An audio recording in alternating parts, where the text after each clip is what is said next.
Hello, this is Angela Anderson. Thanks for joining me for this acrylic painting tutorial. In this video, I'm going to be showing you how to paint a lily. We're going to be doing it from start to finish. I've got my husband Mark with me. Hey there, everybody.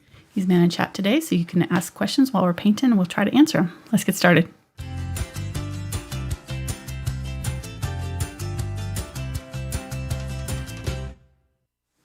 Alrighty, so I've got a 10 by 10 inch canvas here. This is the Pro Series from Fredrix Dixie Cotton Canvas, and it's got the gallery wrap side, so it's nice and thick. We're going to be painting the background black, but I went ahead and just painted a little bit of yellow on here. This is cadmium yellow light with some water and a little bit of glazing medium just to thin it out, and I painted it over the canvas to kind of give us just a ground to start with. So you could paint it black and start that way. It's fine either way. But you would just need to paint out this section in yellow to start with. If you did the black on the background, be a little bit different. All right, let's get going here on the colors. I've got carbon black, burnt umber, burnt sienna, quinacridone burnt orange, sorry, couldn't think of the name. Quinacridone burnt orange, cadmium yellow medium and light, phthalo green yellow shade, ultramarine blue, dioxazine purple, quinacridone magenta, and this is cadmium orange, a little bit of unbleached titanium and titanium white, and some glazing medium. This is a gloss glazing liquid from Golden. All right, if you don't have these exact colors, just use what you've got that's similar. It's not going to, we're going to be mixing several of the colors, but mainly you just want like a really nice bright pink and yellow for the flower, and then the rest of it, I'm not sure if we'll use all these colors, but I just grabbed the ones that I thought would be most useful. We don't paint these ahead of time, so it's kind of, we'll see how it goes. Kind of figure it out as I go. All right, for brushes, I grabbed a 6 Angle Bright in the Summit series. This will mainly be for the background, painting around, and the angle brush is just good because it gets down into these little spots for painting in the background. And then I've got a 1/4 inch and 3/8 inch angle from the VelvetTouch line, so these are a little bit smaller, and then the 1/4 inch and 3/8 inch blenders for some of the blending. I just started using these for actual blending. I don't know why I didn't think about using them before, since they're called blender. I've mainly been using them for foliage, but they worked really well for blending this week. I'll show you what I used them on here in a minute. But so we're going to try it on our flower today and see how it goes.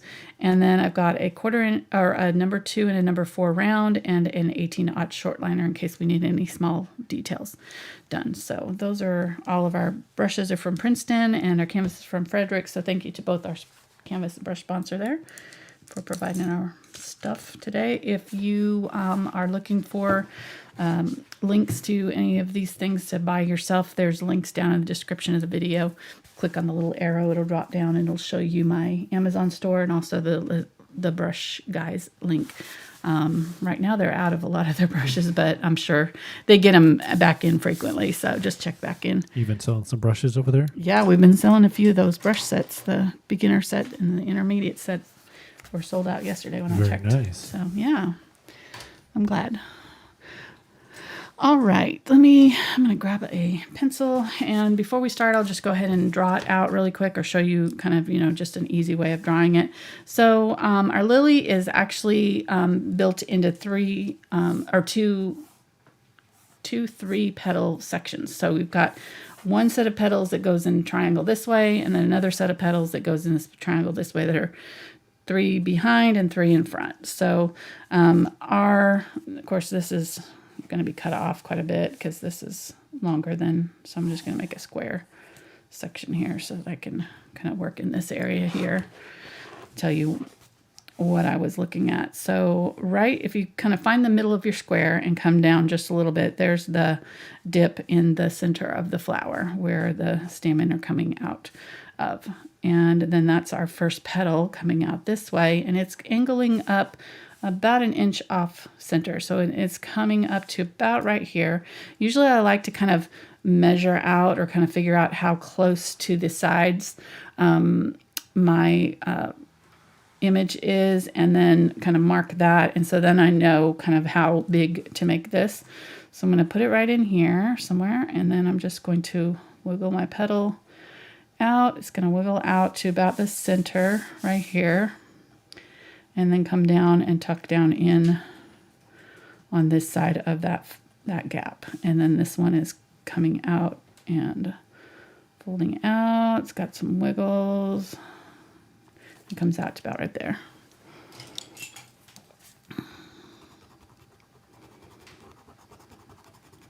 Erase that because I got that kind of weird there. So then you've got the little split right there in the petal. Now the other two are curved out a little bit more than this one. This one's kind of more flat and straight, so it's a little easier to kind of manage. But then this one is the next one out of the gate here. And so we're going to go down like this and out. And again, this one comes to about right in here somewhere. Not quite as far out as this one, not as close to the edge. And then there's a V shape right at the end, and then it comes to about right here and out. I probably didn't bring it out enough. Okay, right in there somewhere. Okay. So there's our second petal, and then our third petal is a lot shorter. It's going to go to about right here, and it is starting underneath these two, so it's farther down than these two petals. And I might go a little bit deeper with that. Okay, so it comes out right here, comes out wide on either side, and then it comes up. I'm using my thumb just to kind of as a guide of where to kind of end up my petals. So right in there.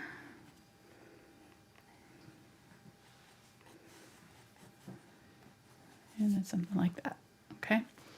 Then there's going to be these curved lines that come down from it. I'm not going to draw all those in right now, but it can kind of help you as you're drawing to kind of mark those a little bit so you have an idea of when you get to painting them where.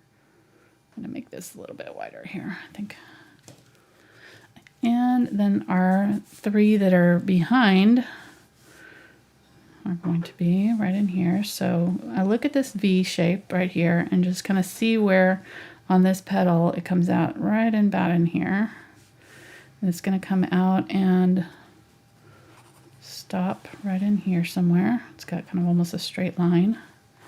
And then it curves back and meets up with this line right here. So these are a lot thinner than these ones here. They're not going to be as wide.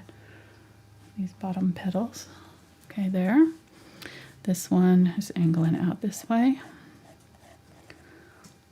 It comes down from this, so don't go as high as this. It's going to come down a little bit. It's also bending down behind us, so we're not seeing the back side of, or the tip of the petal. Somewhere like in there. And then this one is coming this way. These ones are really not that hard to draw once you kind of figure out the anatomy of the flower, what's happening. Somewhere in here. And if you kind of check this and make sure, okay, it comes down almost to there, but it's like a slight angle right there. So that's about where it is. Right there. Okay. And there's our petals, right? And then the stamen are going to be coming up out and curving out. And the heads of them are kind of these weird long shapes. And then there's a large center stamen right here that comes out. I'm probably not saying that's right. It's probably, these are probably something different than a stamen. I don't know. Not sure on my technical terms here, so. The little pokey thing that comes out the middle of the flower. I think that's more technically correct. Bits. I heard somebody call them the naughty bits. That was great. These are the naughty bits of the flower. All right. So, okay. So there we go. There's our drawing. And then just trace this on tracing paper, transfer it onto your canvas, and you're good to go. All right. Okay, let's get going here.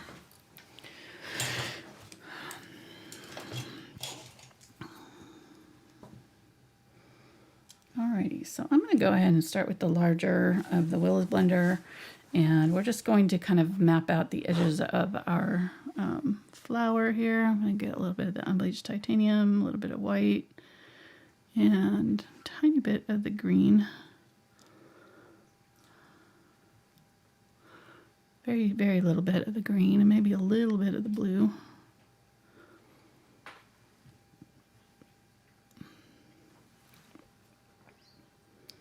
I'm just going to go over my red lines here a little bit. Put in a little.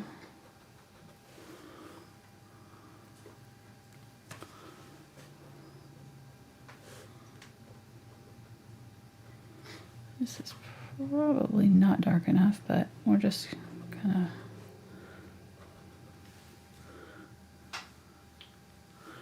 And then all of this part's yellow, but I'm going to get a little bit of darker yellow, so I'm going to get some of the yellow, cadmium yellow, light, a medium, and do it right in here. Okay. Then the center, right in there. Okay. Just go around here and keep on going with this light green.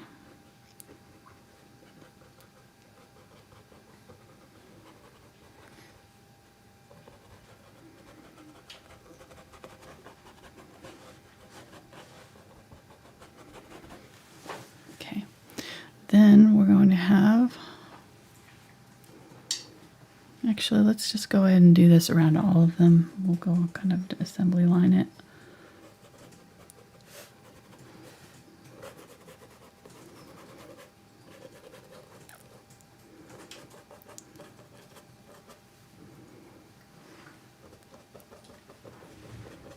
We'll definitely be darkening this up in some places, but. Did we say hello? I didn't. Hi, guys. Hope everybody's doing good. Hello.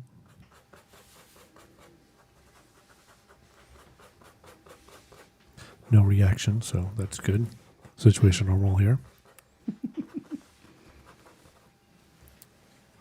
So to all the other guys out there, do their wives ignore them too when they do something really funny? Just asking for a friend.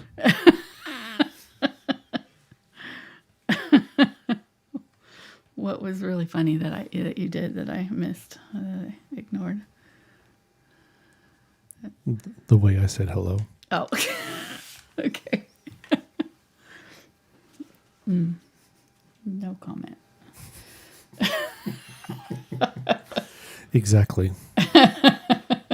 That's my dilemma. That you, I've learned not to feed the beast. You were about to say troll. I was going to say troll, but it's not quite. Ouch. Accurate. That's not accurate. Right, getting some of the lighter yellow here, and this is really very faint. I'm just kind of trying to tint that edge and kind of get rid of that red line that's outlining everything just slightly. We'll be correcting the color and the value a little bit later. But I'm going to go ahead and kind of start my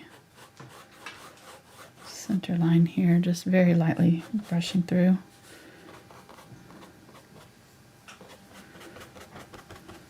This has got a little bit of that cadmium yellow medium in it, this green that I'm using here.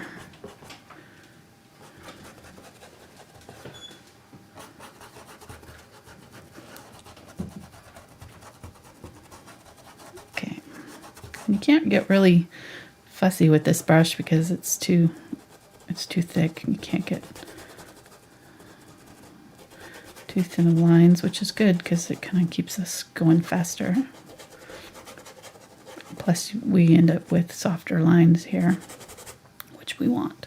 Okay, so I'm going to get a little bit more of the green, a little bit of the yellow, and go for a more, this is the cadmium yellow light here.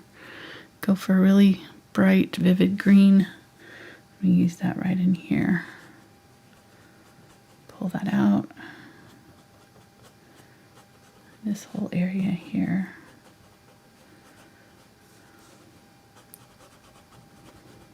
Got a lot of green.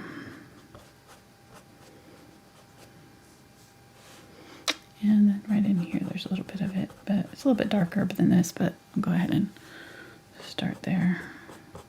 We'll add a little darker. Let's get a little bit of ultramarine blue.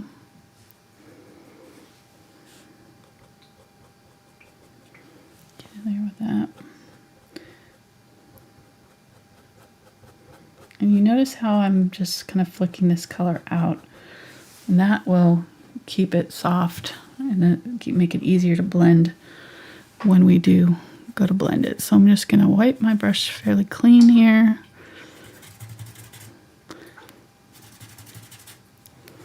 And then get some of that yellow, cadmium yellow, medium and light, a little bit of both. I'm going to go back in here and blend this out just a little bit.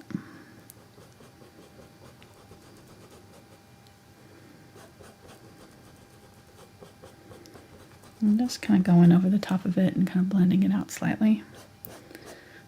And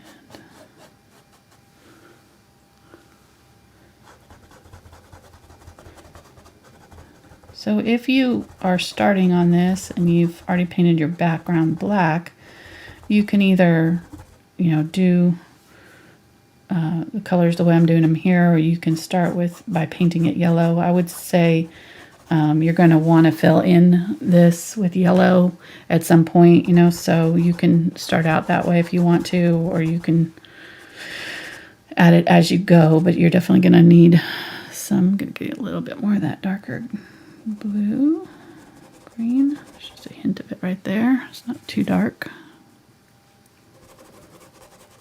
But having the yellow there, it's our lightest color, and therefore would be the hardest one to paint over. If we had to paint over the black, we would have to do a couple coats of the yellow on it to get it to cover. So just kind of starting with the yellow and then painting around it with the black later was going to save us some time. That's the only reason why I did it this way.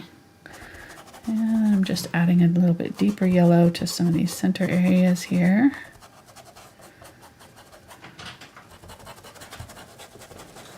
Okay. And a little trick is if you're painting yellow over the darker color and it's not covering, you can always add a little bit of white to your yellow and that'll help it cover. Okay, so let's go ahead and grab my Quinacridone Magenta, and I'm going to mix up a pretty good amount of this color because this will be our main pink color. And I added just a touch of purple. That looks about right. It's pretty close to my nail color. There.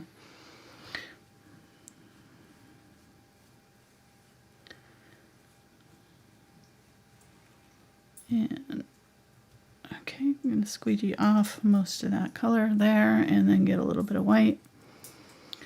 And I'm going to go ahead and spray this. We can spray our canvas as you're working at any stage. I'm going to spray the back of it. That will kind of activate the fibers a little bit, it'll soak in and kind of keep the paint from drying out as quickly. It kind of evaporates through as you work, and then I'm going to go ahead and lightly spray the front of it too. As long as everything's dry, you can do that at any point as you're working. And add a little bit of, what do you need? I'm going to put down something for reference. Okay. Just because people are always asking how much paint is she putting out there. Okay. So you need a dime. It's more of like a dime. Well, that's a Canadian penny, US Okay. quarter, a euro 50-cent piece. All right. It's good enough, hon. Oh, wait a minute, though. No, honey, please. Okay. I know you're having fun, but Well, I'm trying to make it relatable to their currency okay, that okay, they have. They're all all right, over the all world. right. No, I know. Okay. That's okay. I had some other ones, but that's okay. It's about a, yeah, okay. So whatever. It's I small. understand. You don't want the people in the Netherlands to know. It's about a thumbnail worth, or a finger's worth. Sorry, that was the wrong finger to show. All right. Real quick, somebody wanted to know what colors you mixed for the pink. Mostly magenta, tiny bit of purple there. And I mixed up a pretty good amount of it because I'm going to be using quite a bit of it in here. So I'm going to go ahead and work my way through.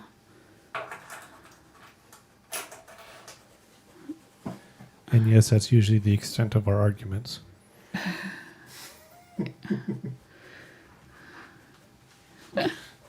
Well, you can take a picture and put it in, post it on Facebook. How about that? Is that a good compromise? Well, not anymore. It's no fun. Okay.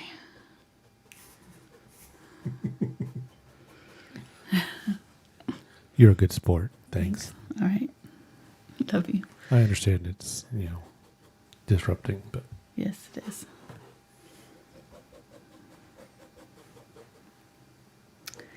All right.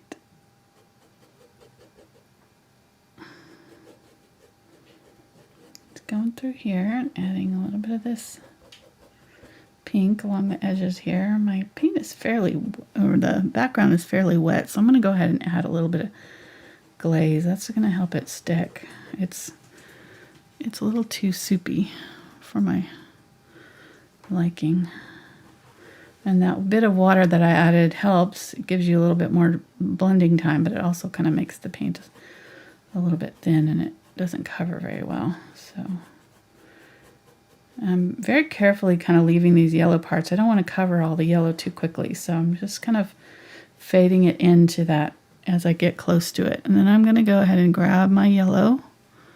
I still have that pink on my brush and I'm mixing those together, and then that's what I'm going to go in right here along that edge. Just mainly in this, at the bottom here where it goes to yellow, it kind of has this kind of an orange color. And I may not end up needing the orange over there, the cadmium orange, but all right, getting some white here. A tiny bit of pink. I'm just going to use that right in here. See, this pink is still wet, so that's good. Still got time to blend into it. If it's dry, that's fine. Just pick up a little bit more of that if you need to blend the two together. So that's the key to blending, is just you want a little bit of each color to be wet. And then work through them. So get a little bit of that pink and come back in with that. Blend that into that white. And using very light touches with this brush, it really works pretty well for this.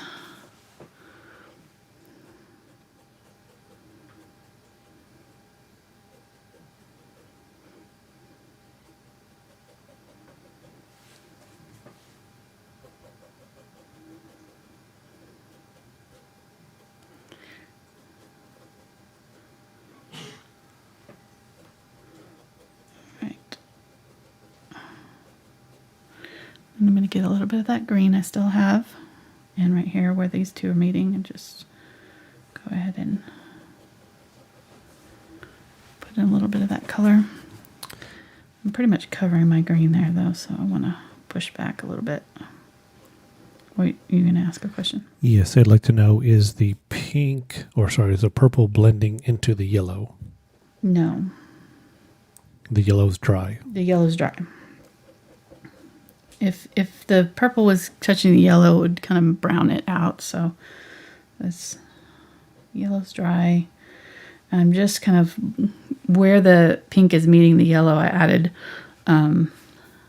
There's not enough purple in there to really make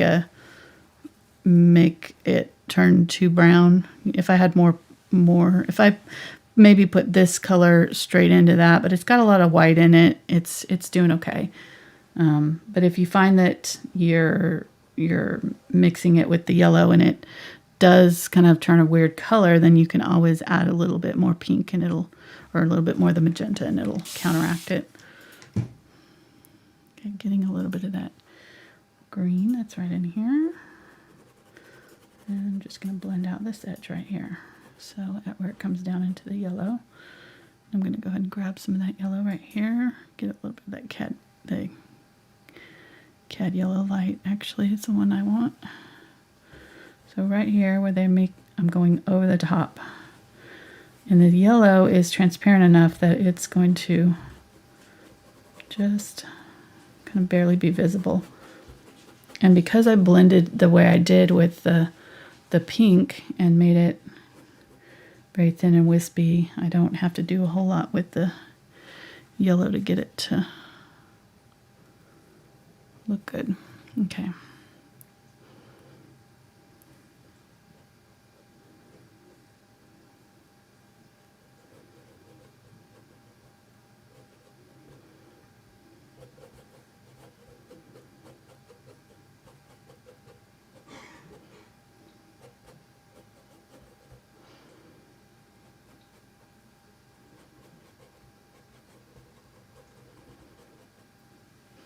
Okay, so this needs to be darker. That water may not have been a great idea. I thought it might give me a little bit extra drying time, but it's mainly just making it hard to blend and not drying fast enough. So we'll just making it so that the color's not going on very thick. Get a little bit more of that darker color. Running it back through over the top, very lightly. Okay. Let's go ahead and stop there. Go to the next color here. And do this one that's behind. And I'm going to get a little bit of blue. Mix that with this, darken it up just a little bit.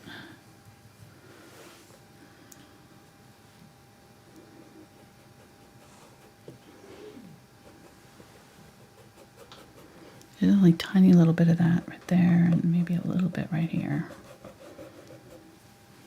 And then wiping that clean. And grabbing my pink. It's got a little bit of the white in it. That's about right.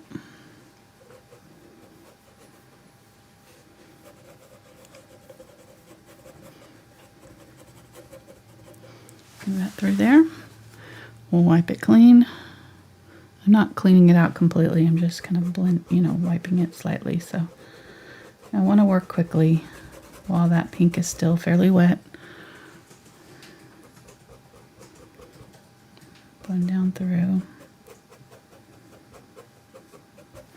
And then the top part here has got, I'm going to get a little bit of that purple. It's dark as it goes down around that curve.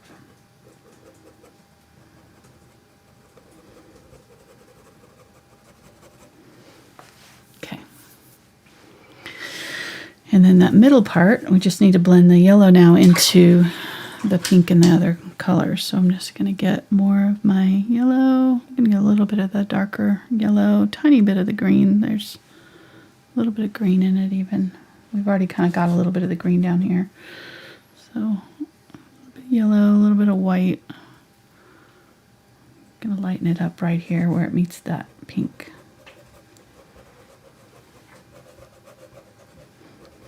See that? And just going very lightly over the areas of where the pink and the yellow meet and tinting that out. It's doing pretty good. I'm going to do a little bit over here. And let some streaks happen. Getting some of that yellow. right here where that curves down.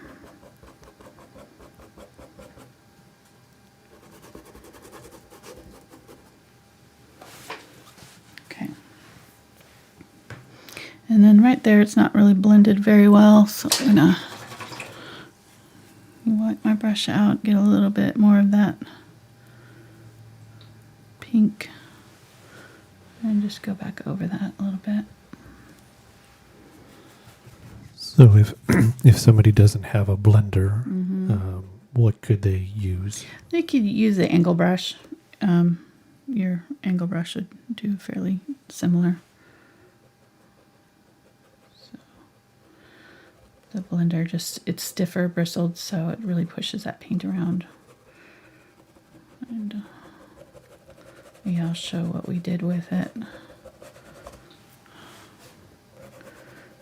This week we worked on my Patreon bonus video. We've got, or not the bonus video, the challenge image. We do an image that's, you know, fairly complicated, and we work on it all month long on Thursdays during the afternoon. And just a couple hours, 1 or 2 hours a week, or a week on it until we get it done. So it's usually a lot of fun, and definitely things that we wouldn't tackle on YouTube, because it's, you know, they're like 6-7 hours, sometimes more. So that's what we're working on right now. This is going to have a really colorful blanket with all kinds of stripes and things, but we finished our goat or lamb, whatever he is, and then we worked on the hand. But the hand is what I used the blender on, and it did just a really good job of blending out those skin tones. I was really pleased with how well it worked. So that's why I'm using it today on the flower, because I was like, I really liked how it did. So made it very easy. Somebody's also asked, how much pressure are you putting on the brush as you're... Really not too much. So because it's stiffer bristled, you don't have to press as hard. But when I am, like, if I'm, you know, it just kind of depends on what part of it I'm working on. If I'm laying it down and it just doesn't want to go on, then I'm like in here, you know, maybe, or when I'm wanting to dry brush, I'm maybe giving it a little bit more pressure, going over the top of these other colors. I'm just trying to lay in a little highlight there. Okay.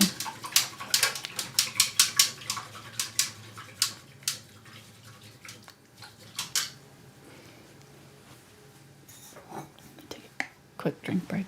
Drink break. So over there, Angela, fine art over there, patreon.com. Oh, yeah. Different levels, traceables, painting. We painted a train this month for the $5 level. Yeah. $10 level gets all the traceables, the $5 painting plus their own. So yeah, the $10 level gets access to everything, and then the $5 level gets access to everything but the challenge stuff. And there's a Facebook group for the $10 level as well. So, and the $1 million level gets a yard mow on top of all that. I don't think we won the $1 billion lottery last night. I'll have to check our numbers. oh shoot, Somebody won one of them this week. really? So Pretty sure it would have been all over the news if it had been somebody from Arkansas. yeah, it wasn't us. Okay, that's all right. We were just talking about that, actually. I mean, we were, you know, just being silly and daydreaming about, you know, okay, well, if we did win, what would change in our lives? And we're like, pretty much not a lot. You know, we would still, Mark would quit and help me full time, but we would still be doing this because we really do enjoy it. So we might do it differently, but might have a few more people helping us with some of the stuff. But all right, so I've added a little bit of yellow to my cadmium or my Quinacridone Magenta here, just to make kind of an orangey color here. I added a little bit deeper. I'm going to go ahead and grab that orange too. I'm going to use this orange right here. A little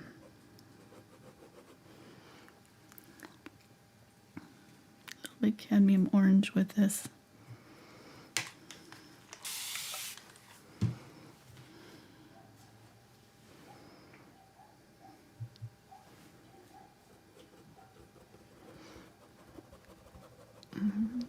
It's a little bit heavy right there. So what I'm going to do right here, because I'm getting too far over into my yellow, just wipe this off and get my yellow.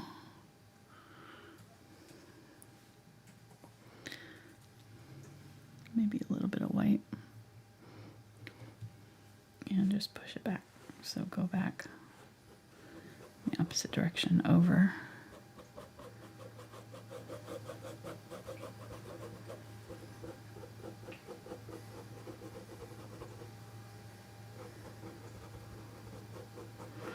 And I'm kind of leaving these edges a little bit rough because I'm definitely going to have to go back in there with a smaller brush because this one is just not going to give me the fine lines and things that I need. So just getting a little bit of this. This one is the magenta with a little bit of yellow in it. Right in here.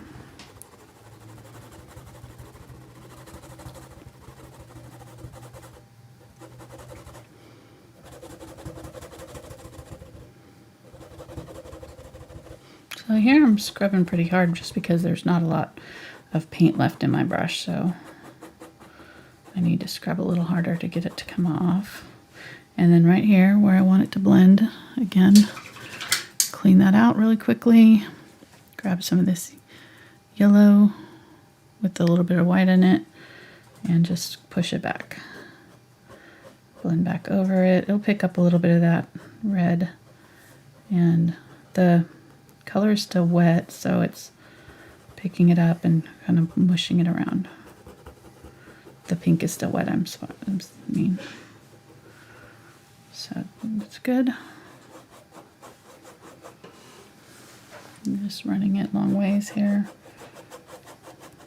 Seeing those streaks that I'm seeing.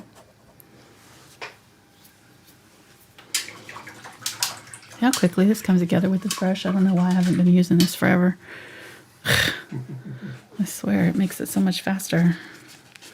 The softer brush just doesn't push the paint around as easily. All right, I'm gonna get a fresh paper towel over here.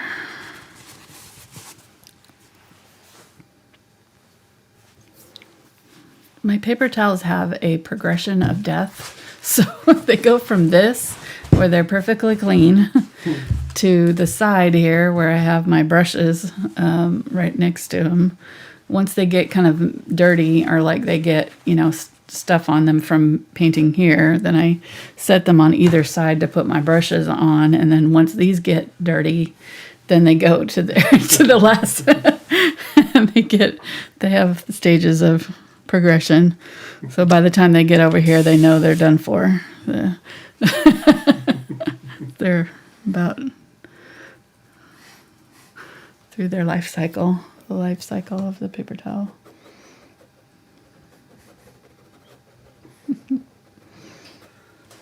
Okay, getting a little bit more of that darker magenta. This is the magenta without anything added. It's got the magenta and purple, and that's it. Maybe a tiny bit of white. Let's get a little bit more white. Add that in. I'm definitely going to need, so I got 3 petals done with that, what I've been mixed, so I'm definitely going to need some more.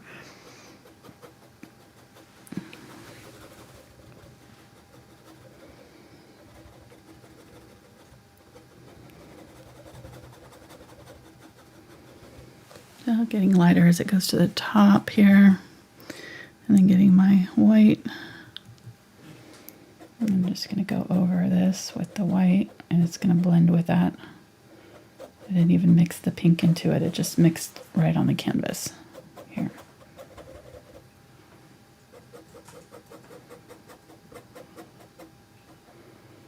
Okay.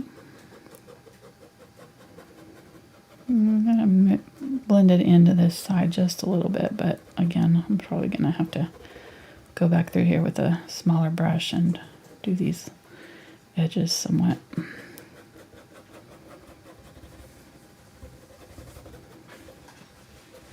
Okay, there we go. And we encourage everybody who may be new to subscribe. Yes. And after the video, if you're watching live, check out Angela's YouTube channel. She's got a big flower series I do. that this will fit in, so you can see all the floweriness of them.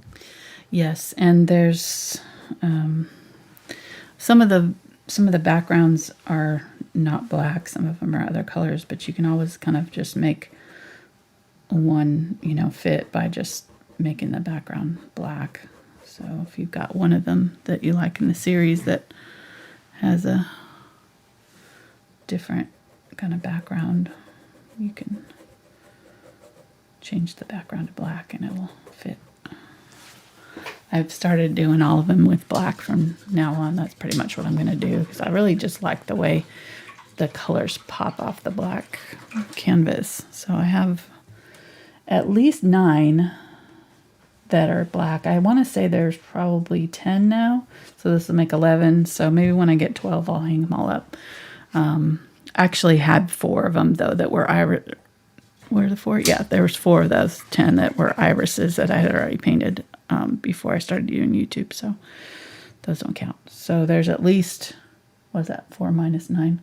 5, 6, 7. There's at least 7 with the black backgrounds that are on this 10 by 10 inch canvases.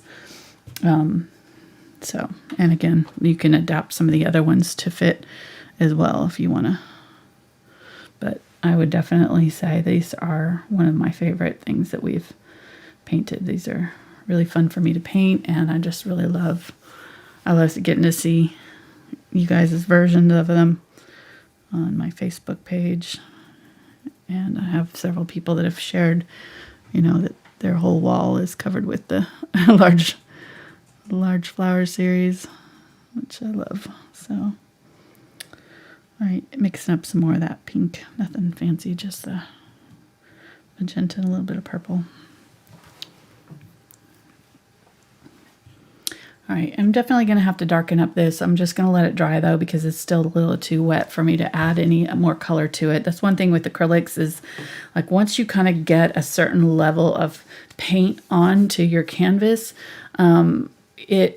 what it'll do is either wipe that paint off if you try to add more paint, or it'll just kind of smush it all around and it won't actually layer correctly. So do a thin layer, let it dry, do another thin layer, let it dry. Just doing layers is much better than I find, if you want it to look realistic and smooth and everything like what I'm doing here, than trying to do, all 5 layers of this flower all in one setting. So we have the yellow on completely dry. Then we did, the light pinks, let that dry a little bit. Then, the white on top, blended into it. But this is probably 3 layers already because we've already gone back in and added more of this and this. I just added a little bit more yellow too. So there's 3 layers. This is probably 2 layers-ish. And so we'll come back in here and add another layer or 2 to finish it. So kind of just know that, kind of just let it set, let it dry really well, move on. Don't try to finish your petal all in one setting. Okay. So I just realized it's pretty cool that your measuring devices can be used as counting devices too. So that was nice. My hands. I don't even know what I was doing. You were doing the mathematical problem 9 minus 4. Did I do it on my hands? I didn't do it on my hands. I did it in my head. Was I doing it on my hands?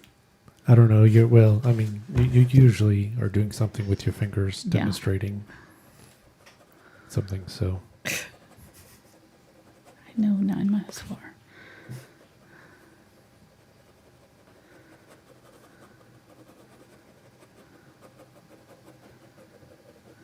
All right, just blending it out with a little bit of the lighter color here, and then getting some white. And blending it back in with the white.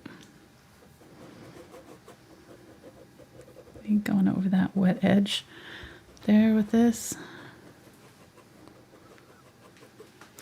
And then this area is fairly dark. I think I'm just going to glaze that in later. So I'm going to go ahead and put this color in as kind of pink right there. And then that bottom edge is going to have to be glazed. And by glazing, I just mean we're going to go over it with a thin layer of paint it's like glazing a donut. You can still see the donut through it. It's just a, it's just a thin layer of paint that will cover and darken up some of these areas. So I'm going to use this brighter white. Did you say donut? Yeah, it's kind of like a donut. You can still see the donut through the glaze. Just... Oh, man, I love you so much.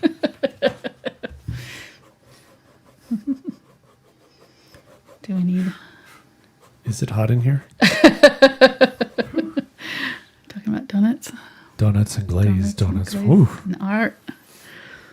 Well, I mean, the art, okay.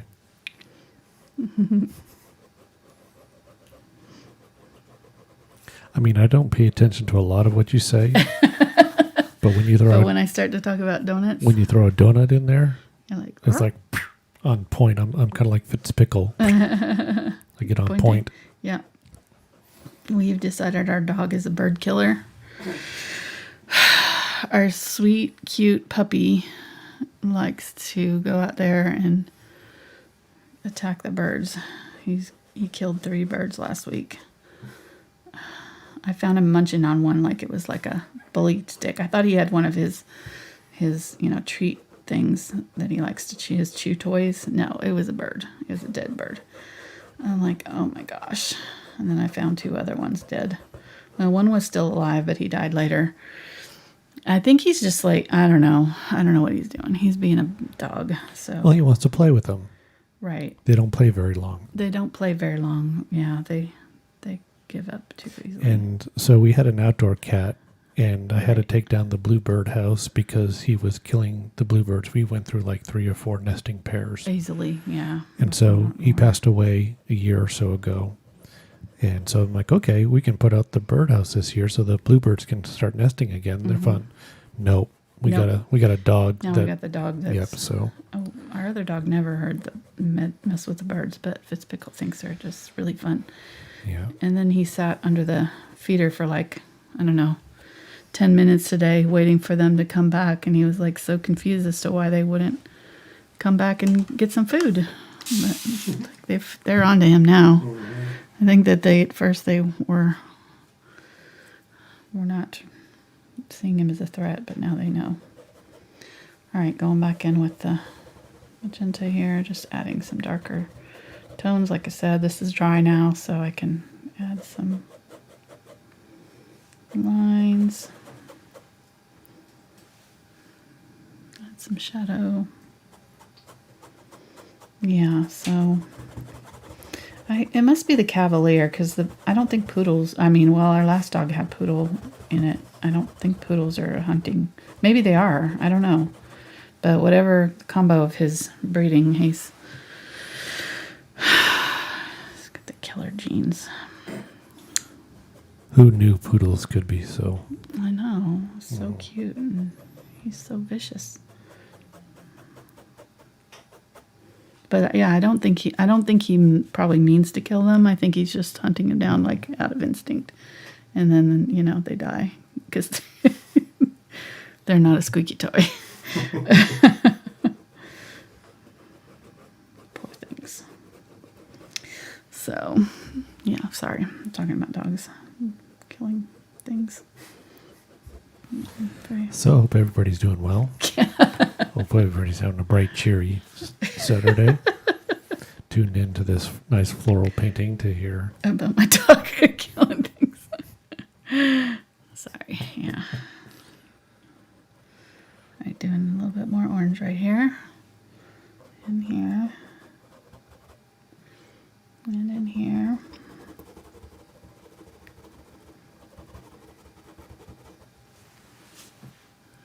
Okay. Get a little bit of that orange for right there.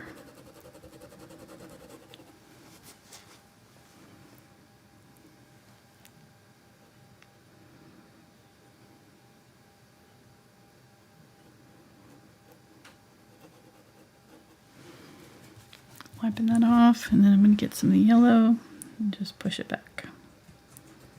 Just blend those two together right there, where they're meeting.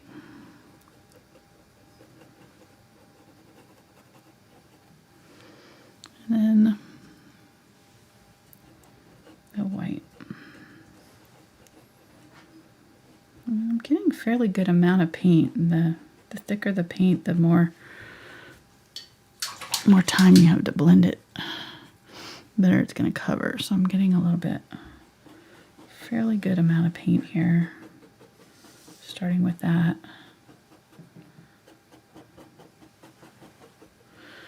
And then getting my yellow.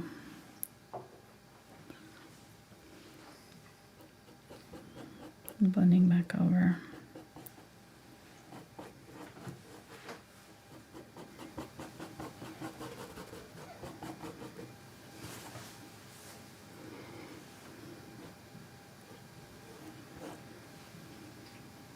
A little bit of that darker yellow going all the way through.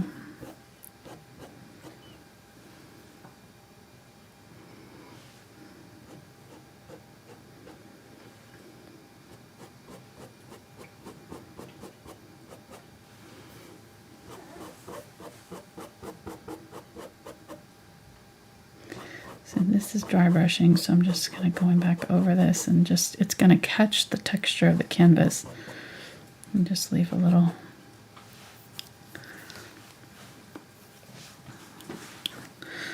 blush of color over the top. And then I'm going to get a little bit of my pink. Well, there's a lot more than I intended. Get my white.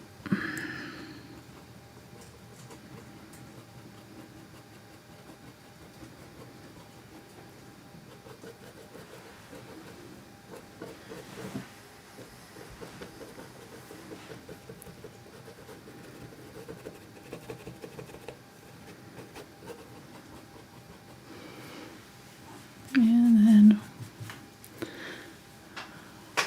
oh great, just put my paper towel down in there. Oh no. Do you need to stop? No, I'm good. Okay. Getting some more yellow here, my white, and just blending those together. Maybe if you had some coins still weighted down over there.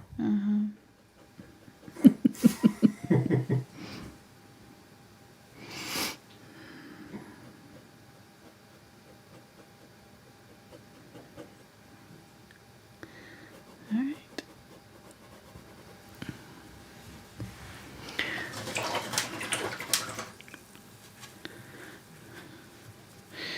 Just flip that over. This is dry, so I'm going to get some white and put highlight some white right there, a little bit right in here. Now I've already done the white, but it mixed with the pink before, so this time the pink is, or the pink underneath is dry completely, so this is gonna go on differently. It's gonna be more obvious. So I'm going very lightly. That's why I wiped off most of it. I don't want too much on my brush. That way I can control it a little bit better. Okay.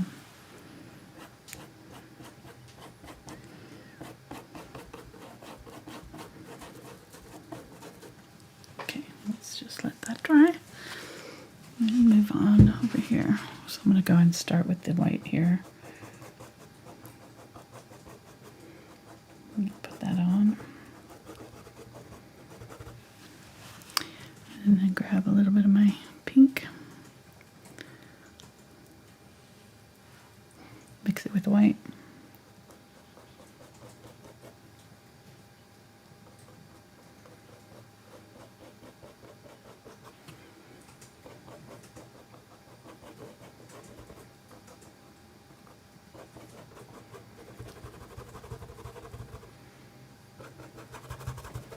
I'm pressing down pretty hard here. Just trying to get that color to transfer onto the canvas. Get a little bit more of the white and just blend where they meet. Blend it out a little bit. And blend it into the green that's on the outside edge.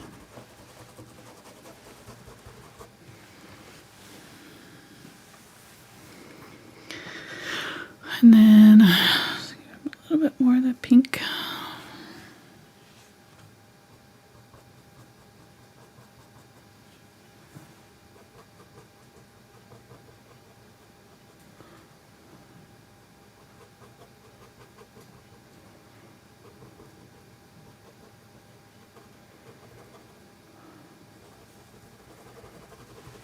Kind of light pressure here.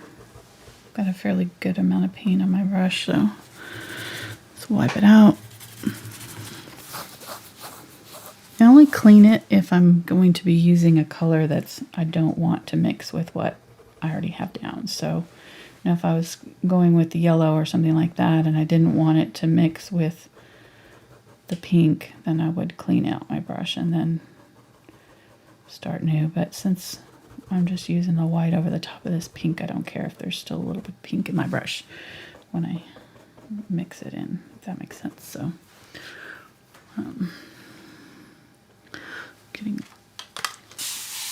keep my mixtures wet here so that it doesn't dry out before I get to use it all. And going back in with some darker. Now this may not work really well. Yeah, see. Okay, so this is what I was talking about here. I don't know if you can see. Let's zoom in real quick. Right here. So see how right there it's starting to lift? That's because the pink underneath it wasn't fully, was starting to dry.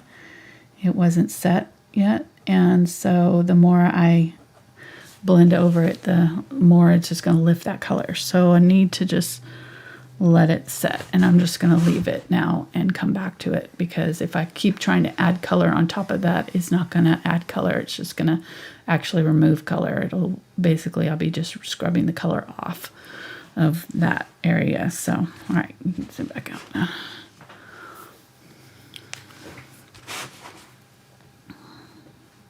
Thanks, son.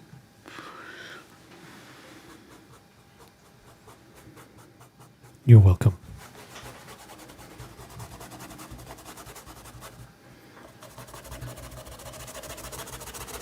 Just kind of scrubbing off what's left in my brush here.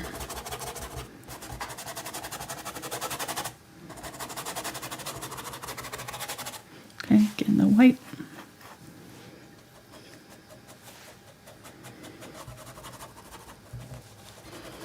And this white goes to, I'm just kind of looking to see where that yellow starts, and I want to stop my color just slightly ahead of where that yellow starts. So it's kind of right in there, so I want to kind of stop, just give myself a little bit of room to be able to blend the yellow and the white together. If I push that white too far in this way, then I would be creating my blend farther back in here. So if I want my blend to be right here, you know, the blend between the yellow and the white to start right here, then I need to stop my white back in here, so that I give myself this room in between to blend. Okay, so let's show you with the pink, because that'll be a little bit more obvious. I'm going to get a little bit of that pink.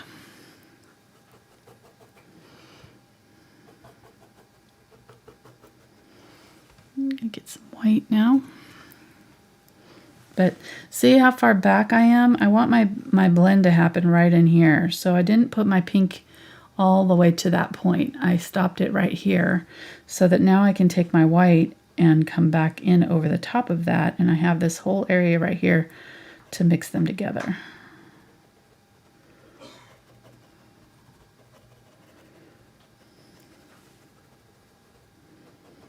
And my pink went on really soupy because I just sprayed my paints.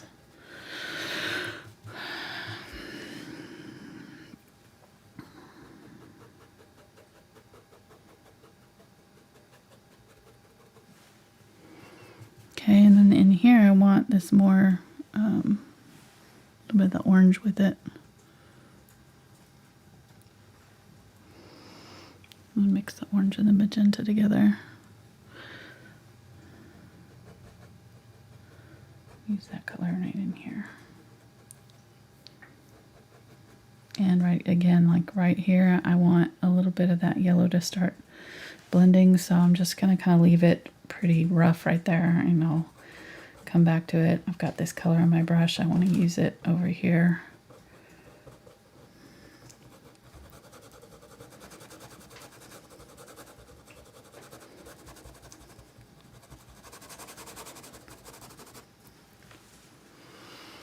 And the more you do of this, the more you'll leave yourself that margin of room to blend, you know. But the tendency is to see that, you know, the red goes all the way to here, and so you bring your red all the way there, but you don't realize that it's actually kind of a not the same red as over here. It's a different tone because it's mixing with your yellow right there. So now I've got this little area right here where I can blend in my red.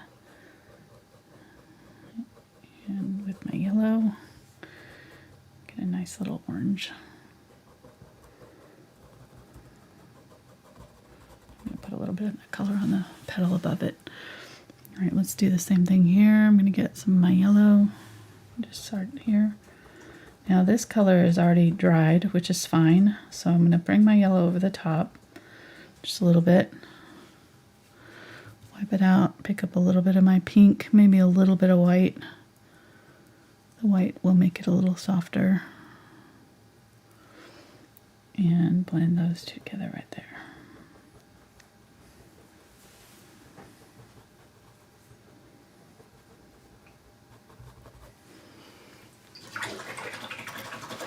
Wipe my brush out really good because I want it to be just yellow now. A little bit of white. And grab right here. I'm just going to put pretty good amount of paint on here and just pull it back over the top of that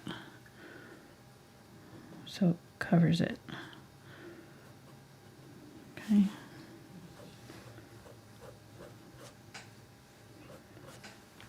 How you doing, hun? I am doing good. Good. Get some yellow and white here. Mix those together. Blend this part out. I finished my chocolate and my espresso, so things you are have your morning snack already. things are doing well. Nice. Yeah, everything's okay. Good. How are things on that side of the table? Good. It's coming along well.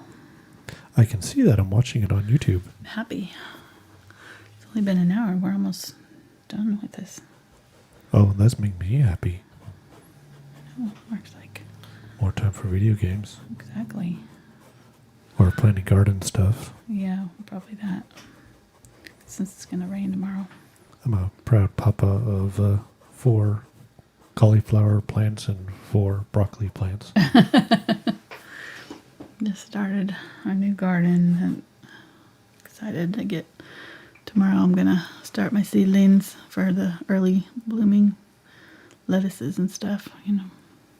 Not blooming, but, you know, early growers. Cold weather. Crop. I'm doing a little bit of light green here.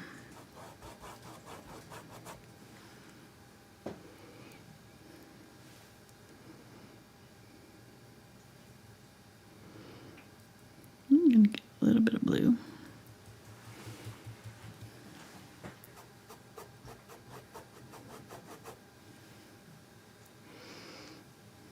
I'm going to use a little glaze. The glaze will just kind of soften it, almost like water. Just going to thin it out a little bit.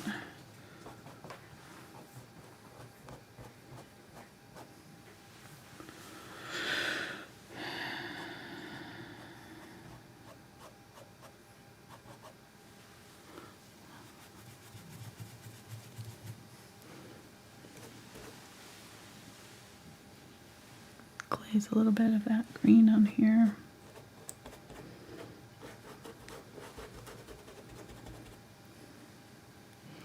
Okay, so I want to blend that out right there a little bit better.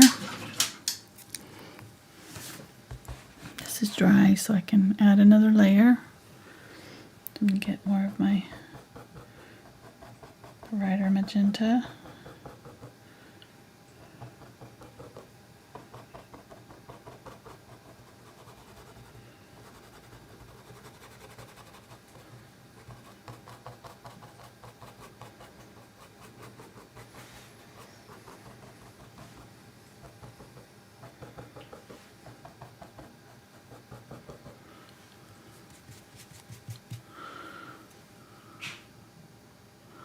A little bit of my yellow.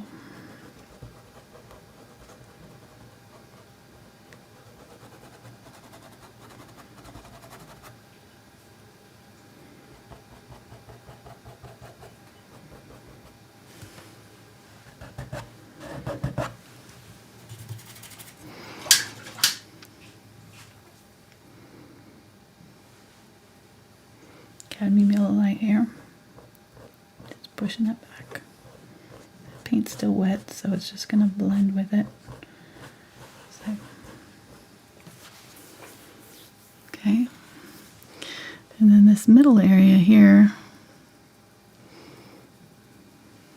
I'm going to get a little bit of glaze. And just a little bit of green right there, where it dips down.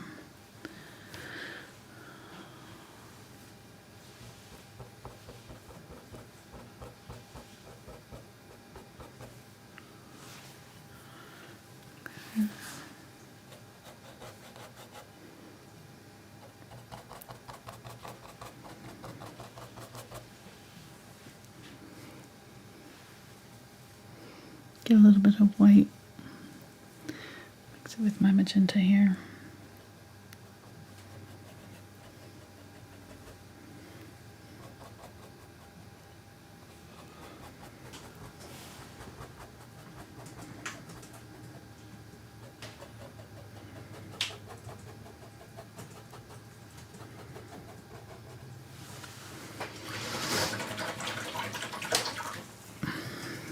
Now I just need to put my white in here, so I'm going to get it pretty thick on my brush.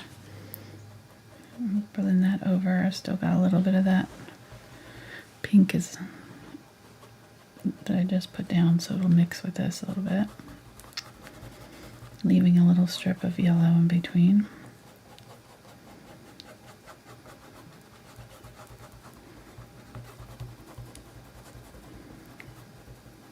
And then it blends and fades into the yellow and kind of disappears up into the yellow right there.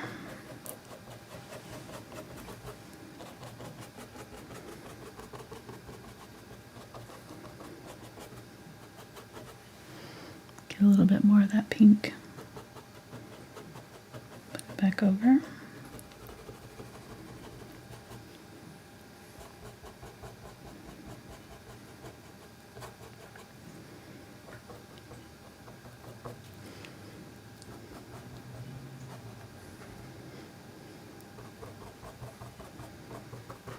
Okay. Right, so we got our main petals in. So now we just need to do some glazing and some editing of the actual details around the sides of the petals. So I'm going to switch to a little bit easier brush to manipulate in those small quarters. Get my angle, my 1/4 inch angle brush here, and I'm going to grab some Ultramarine Blue, Phthalo green, make that kind of a teal green blue, a little bit more of the green, and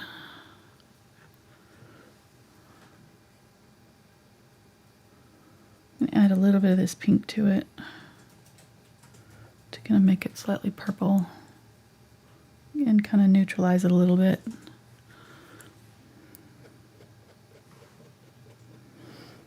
I'm going to use my glaze. Oop, not that much.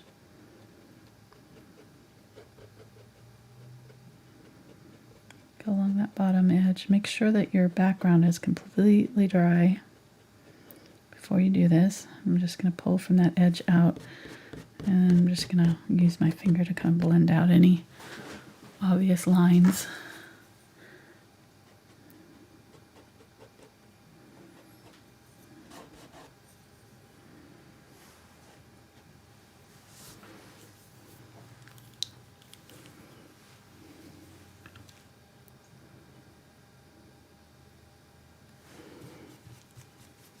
Wiping my brush off here, and then just pulling that paint out a little bit. Get it nice and dark right in there.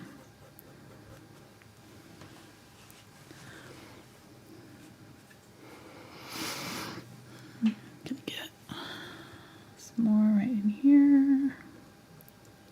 Just a very little bit, but just gonna really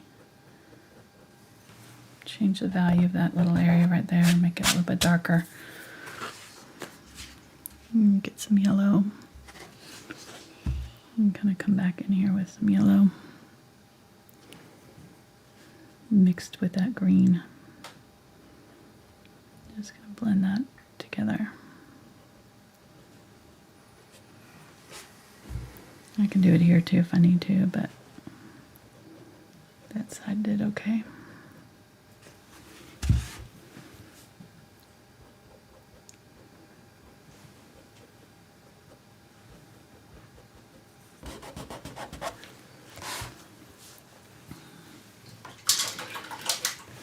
So I want to blend these two colors together a little bit.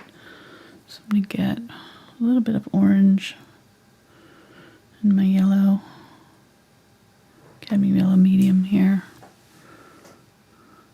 Maybe a little bit of cadmium yellow light.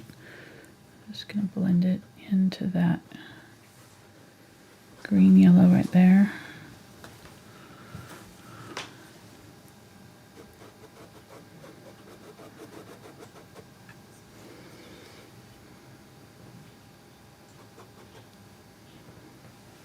Okay, let's go ahead and use this color with my green. Green and blue. Glaze along here, and it's going to be kind of a brownish green. That's okay.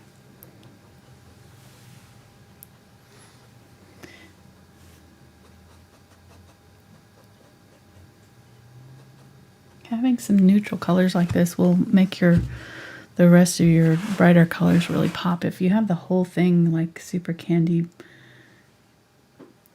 bright colors, kind of looks a little unnatural. So even though it's flowers and flowers are bright, you're still going to have some areas like this where there's a little more neutral type tones in the shadows and things.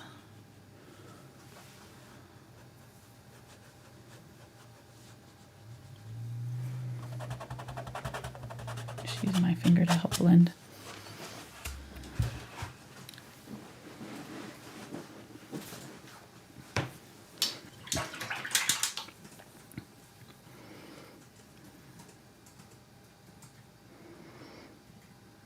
I'm going to mix some of the yellow and green here.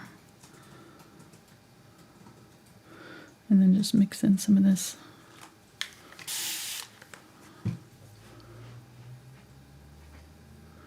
glaze color with the blue in it. Get a little glaze.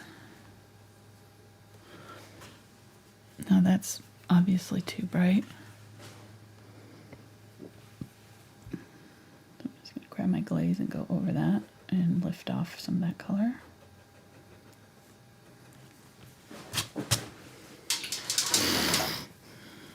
And then grab some of my yellow.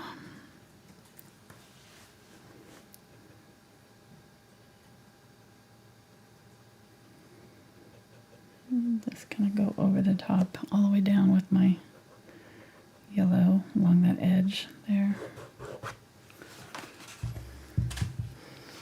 Let's get a little bit of that green. Do the same thing over here. We've already kind of done this area, but we didn't have our pink in, so we're just kind of trying to blend it in with the pink a little bit now along that outer edge. And let's get some white. I'm just going to add a little bit of a highlight.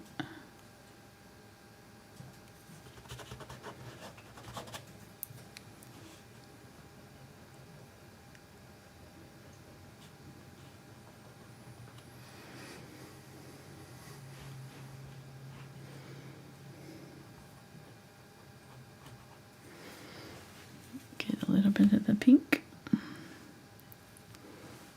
And just blend that back in.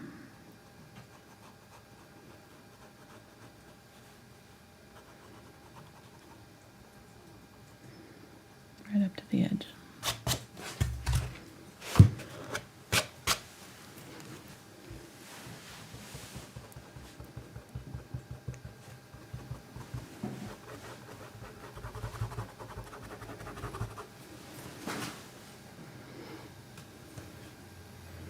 Get some of this straight yellow. Add some of that right in here. And then add my white.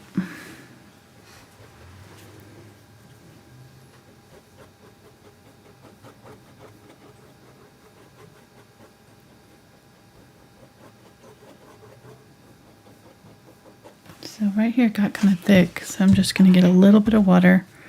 Normally I don't add water to my paint, but because that paint was kind of thick and just didn't want to move around, I'm going to add a little bit of water there. That'll just kind of lift that color off just slightly and allow me to push it around a little bit. And then I'm going to get my pink again.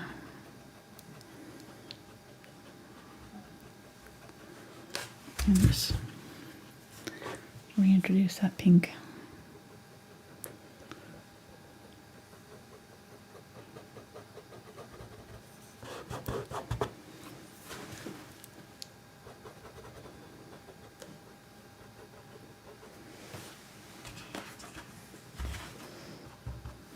Get a little bit more of the darker pink here.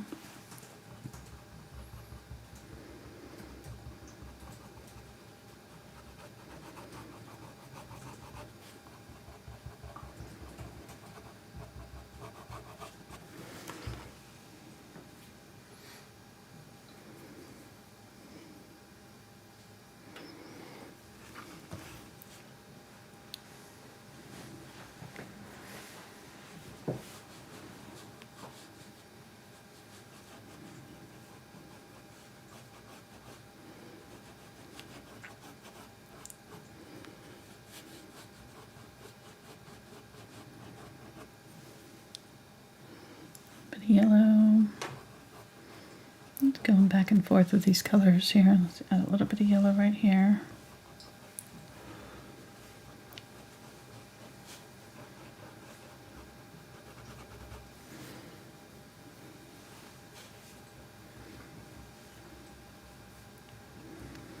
Okay, I'm just making very subtle changes here.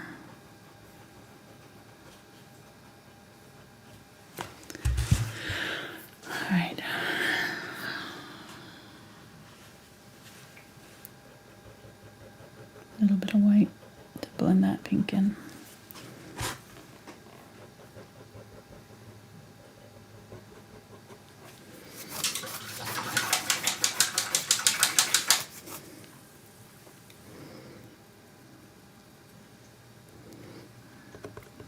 It's still a little bit wet, but I might be able to.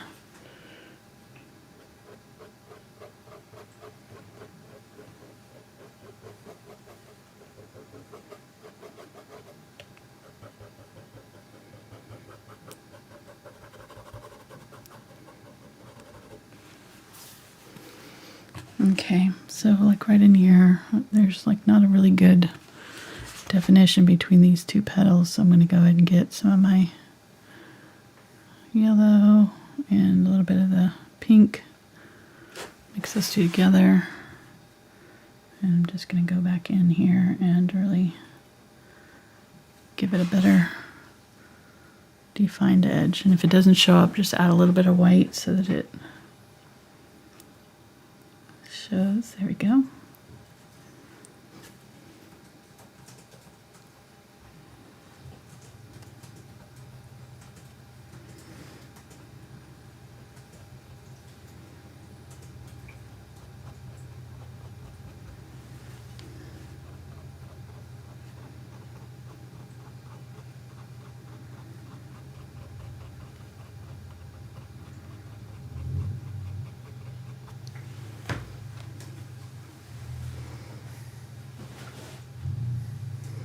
And get a little bit of that brighter green with my white and just go along that edge and just pull from the edge in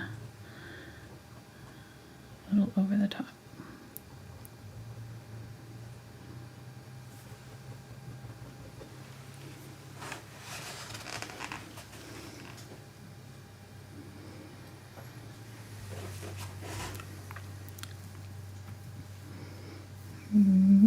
Get a little bit of my pink if I can get some. Doesn't look like there's any left, so I'm going to mix up some. Go right up here where these two meet and just make sure that I've got a good edge there between the two. Right, just cleaning up our borders mainly. With that blender brush, you can't really do it, it's just too thick. Adding some lines going over the top of that border. Some lines.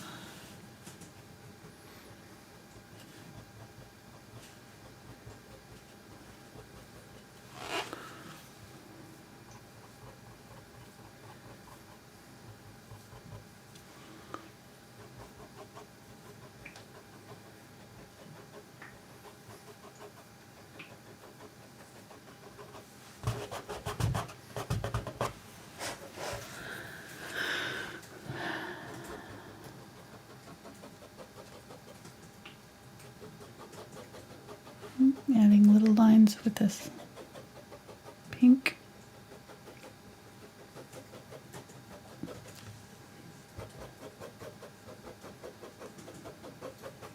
And go out from this center line, so on either side they kind of flare out. And then as they meet up here in the middle, they kind of go straight.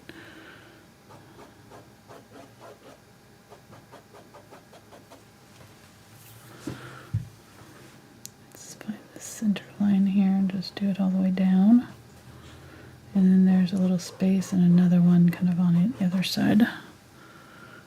I'm going to get a little bit of white, or a little bit of glaze, I mean. Go back over this glaze.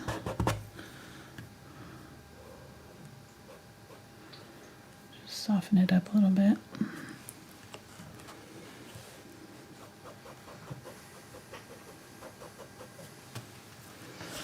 And then grab some pink or the magenta and the purple and some glaze. And the glaze in here. Fairly dark. And just wipe that brush out, get a little bit of water, and just kind of push it around the edges to blend it in.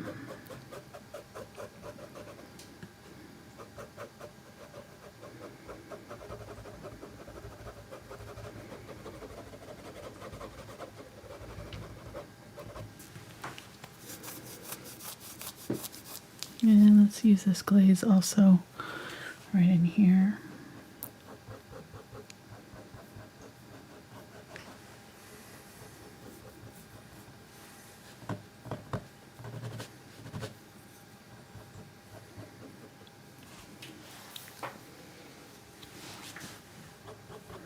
This is what's going to really set it apart. Going back in here and adding these really deep contrasting colors. Otherwise it's going to look a little bit flat.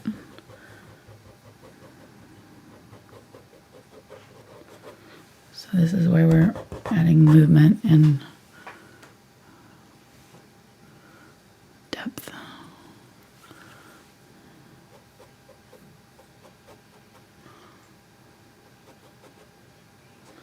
Putting on fairly lightly here. Just trying to create some streaks with it. Again, I can use my finger to kind of blend it out. And I've already got a pretty dark here, but I'm going to add a little bit more glaze right there.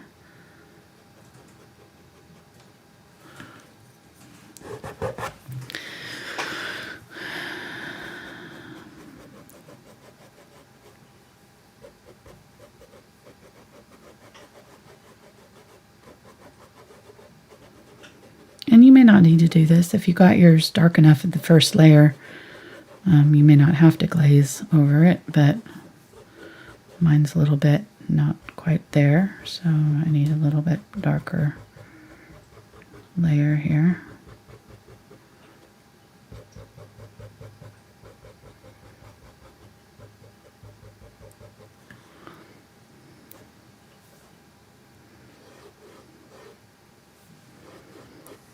And I'm going to go ahead and use a little bit of that dark green blue that we mixed up before, if I have any left, and use it to glaze right here. There we go. And then just blend it out, wiping it off, so I'm not adding any new glaze, and just blending out my edges.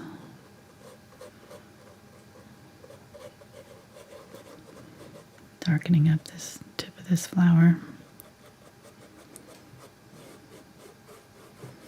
You can see it gives me some time to mess with it.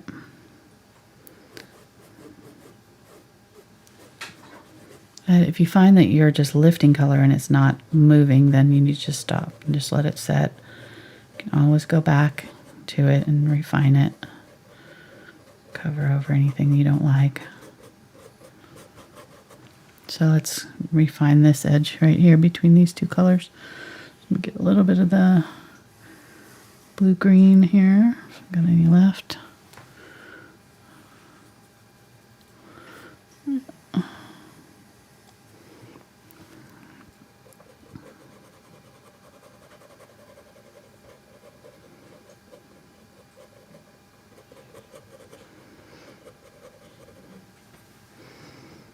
Some white, a little bit of yellow.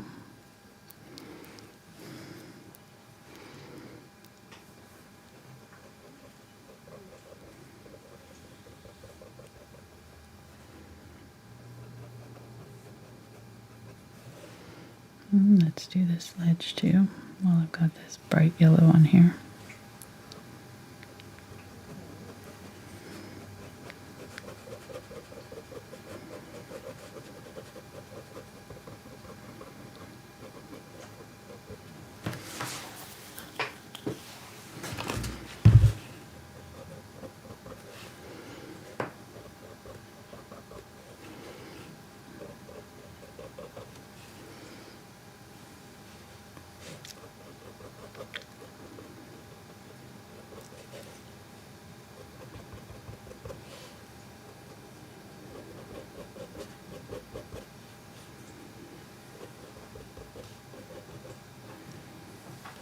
A little bit more of the yellow and white.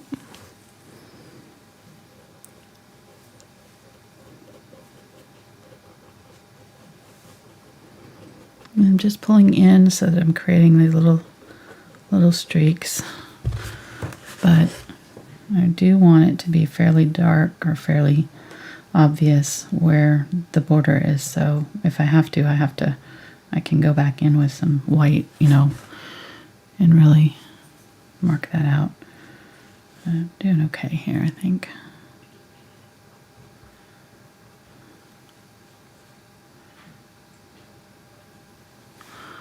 Got a little area down in here where this petal folds over. Sorry, that's my dog. I'm trying to get in the studio.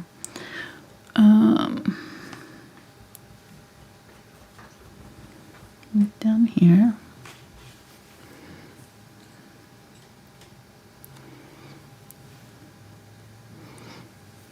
And this petal comes in and folds over right here. So there's a little tuck of green right here. And this area is really dark.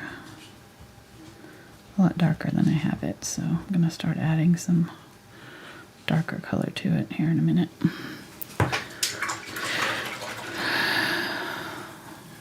But I need to get my yellow, a little bit of white.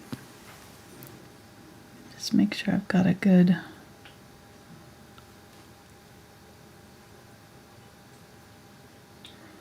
fold in my petal right here.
And then this petal here.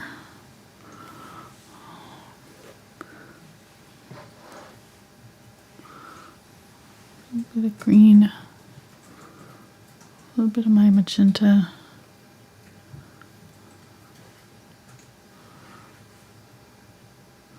Some glaze.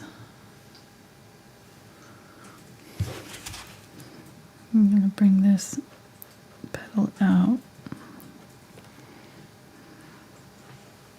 Define it a little bit. So it starts right in here. And goes right to this little edge right there.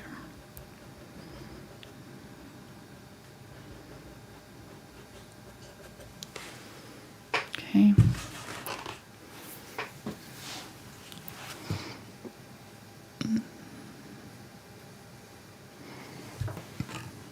And a little bit of that bright yellow. And just going over this side of it with that, making sure I've got a good edge on this petal right here. It's kind of ruffled, so I'm just making sure those ruffles stand out. And just pulling it down into that pink. Okay, so now we just added that shadow right there that goes all the way along there. So now we have that defined really well. So let's define the inner area right here on this petal a little bit better. So I'm going to get a little bit lighter color right here and just pop that in right there and make sure that I have this lighter color coming down and this lighter color underneath, creating that contrast so that you can see that petal is separate right there. In fact, I'm going to get my number 2 here. And go in here and make sure that this is really defined. Just with that little brush there. Okay, let's use this down in here too. And this is going to be along that edge of this petal and that petal too. So this is just a neutral color. It's just the green and the magenta together. But it's going to make a good shadow color because it's got both of them in there.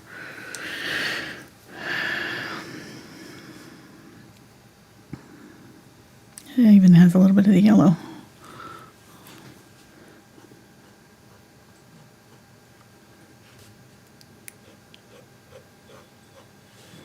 I'm going to use it to create my lines there through this petal. Kind of curve.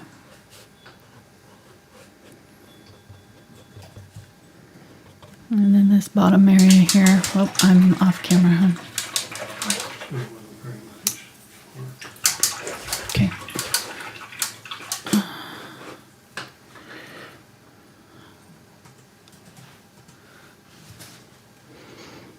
To get some of the magenta, a little bit of the blue. Just adding that color there. It's got a little green, blue,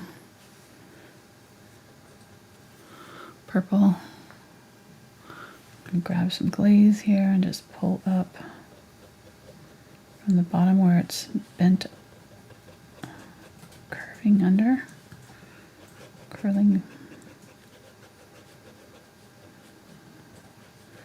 And we're glazing. This is glaze. We're just adding color very lightly. You can still see the other colors on top or underneath. This is just going on top, adding a shadow.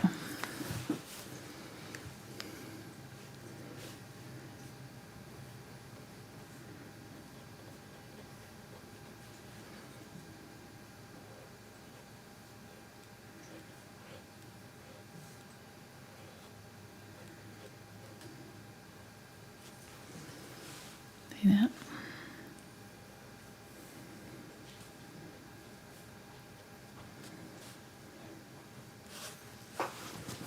let's let that set. Let's put some right here.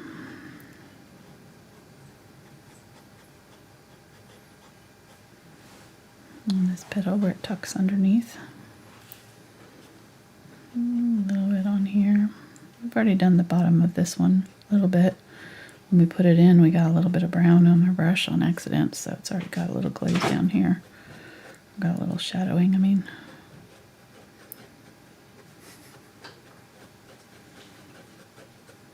It's Pickle's knocking on the door there.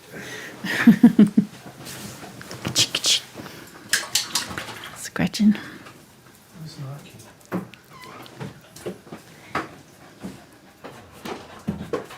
You can hear his tail hit whacking and everything.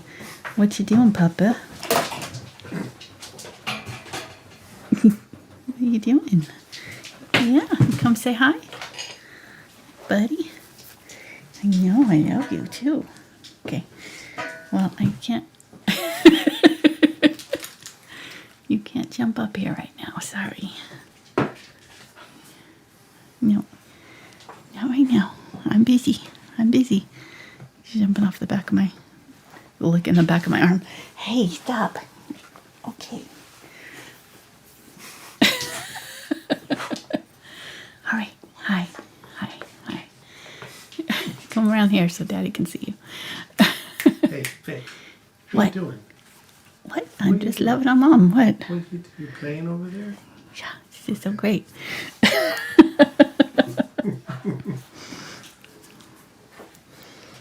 Daddy let me in the studio. It's so awesome. There's the infamous bird killer. He doesn't look like one, does he? Don't let the face fool you. So cute. He's so cute. He would never. Precious angel. All right. And so right in here, not liking the transition here at all. So I'm just gonna add a little bit of that brown there. So I've got a good shadow right there. Then it turns to a highlight pretty quickly. So that is one of the trickier parts of these flowers, is that they're, there's limited space and they go from deep shadow to bright highlight pretty quickly. So you just kind of have to learn how to deal with these transitions and blend them out. And that just takes practice. But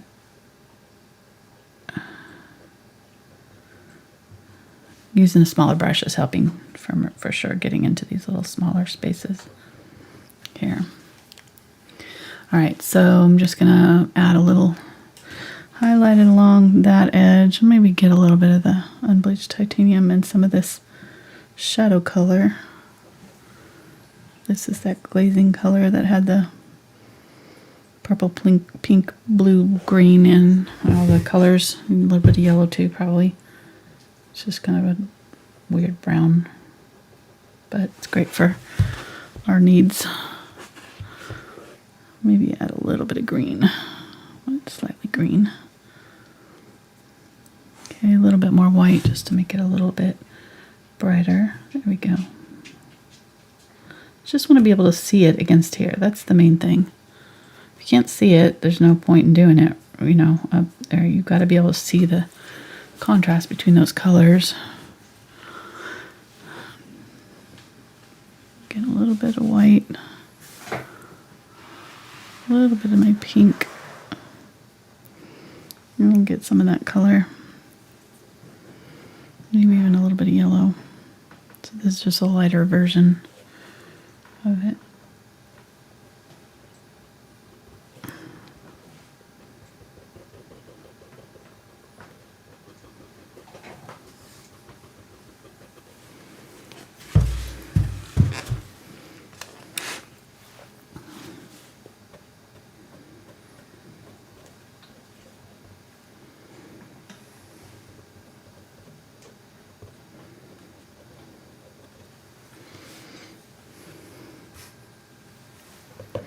What are you laughing at? Puppy. puppy I'm going. What's he doing? Just sit out there. Oh, by the door. Now he wants to go back out.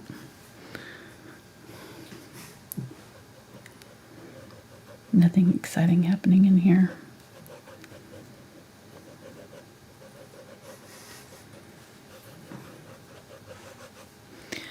He's doing a lot of sighing over there too. It sure would be nice if somebody played with me.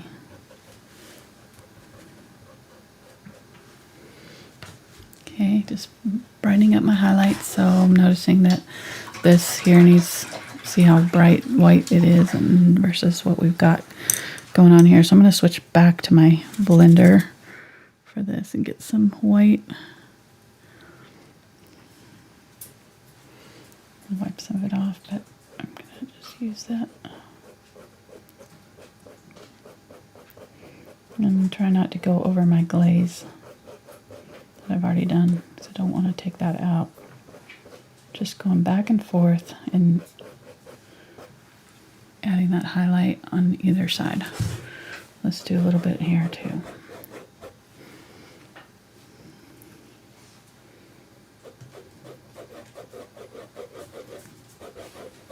Okay, so you've jumped back over to the blender. Mm-hmm. Just to add a few little highlighted streaks in my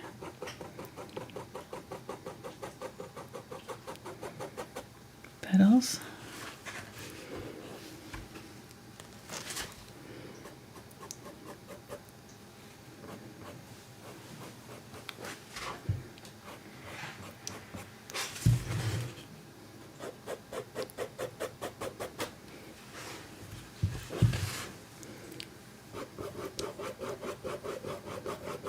And this is dry brushing, so it's catching the texture of the canvas there a little bit. Now if I wanted it a little bit smoother looking, I could add a little water to my paint, or a little bit of glaze. And still kind of not too much pressure, but it'll be a little bit less grainy. So a little bit smoother, just by having a little bit thinner paint. I'm gonna get my pink mixture here. And now that I've already got my border, I'm just gonna kind of reinforce that pink back this way over it. Add some streaks of that.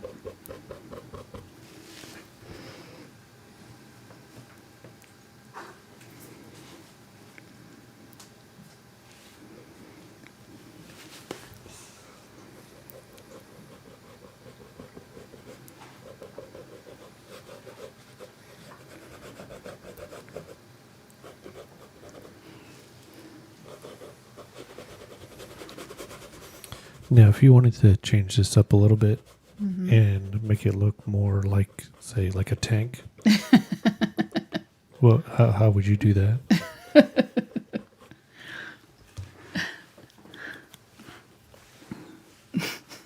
No comment.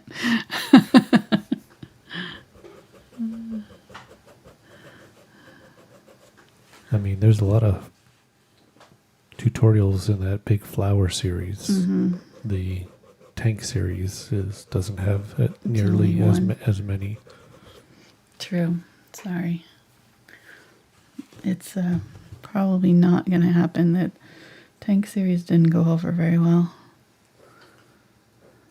I mean, surely Putting with green and blue here and mixing it with that pink that's in my brush. What? with as many subscribers as we have now, I'm surprised as few people have actually watched the best video on your channel. Yeah.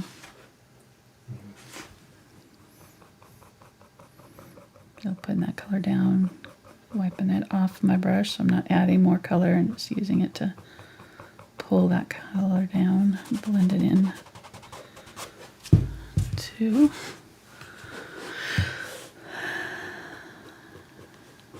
Petal. Okay.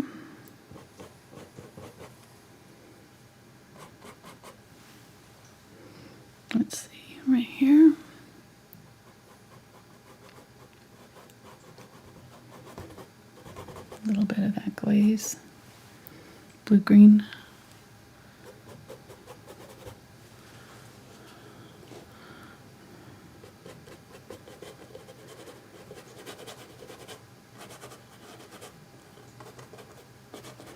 How are we doing on time? Almost 2 hours. Okay. So I'm making pretty good time on this one.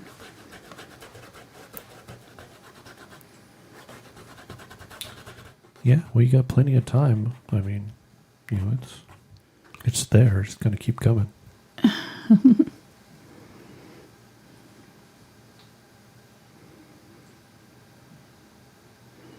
Okay. Quinacridone Magenta, a little bit of the purple. I'm going to wipe my brush out because I don't want this to be too thick. But I need to blend out over this. So I'm going to get a little bit of the, just a little bit of the white. I'm going to have to clean my brush out, or my palette off, because I'm out of options here. And just blend through these two colors.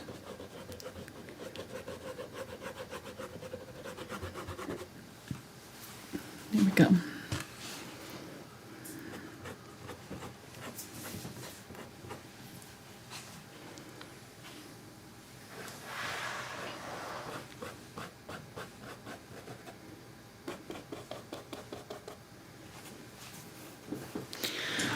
All right, I'm pretty happy with that, I think. I might do a little bit more white right here. You can see how white it is in our picture. So I'm going to go back in and add some bright white right here.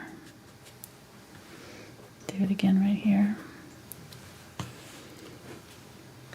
And then add some yellow down the middle because there's some yellow.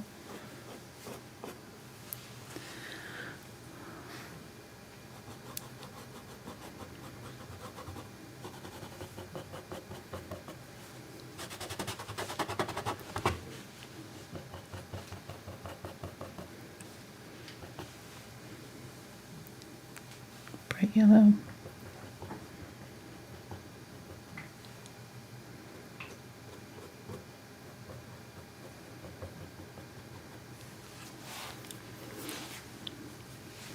And then just right there where they meet, get some of my pink and mix that with my yellow.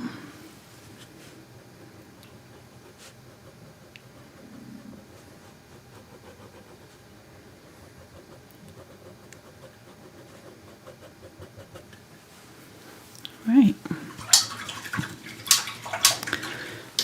We are almost there.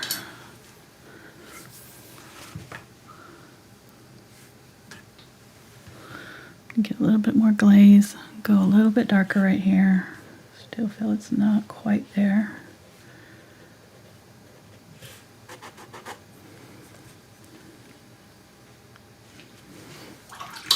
Put it in there dark, and then just use my water there to lift off and blend it out.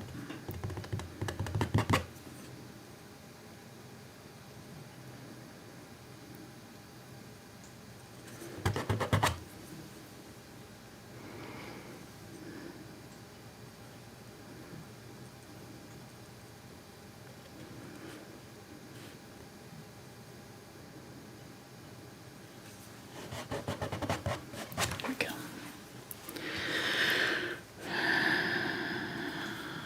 And I'm going to use some of my darker magenta here with this brush and just do some of these lines that I'm seeing through my flower.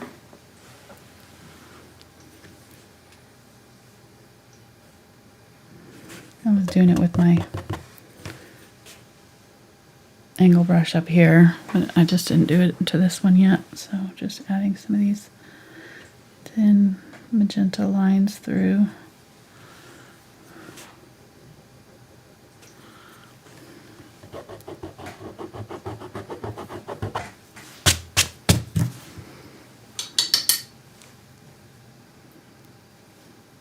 Make sure I have my paint thinned out. I tried to do it, but it didn't do the lines because I didn't have my paint thinned out. That's like rule number one. You gotta thin out your paint. When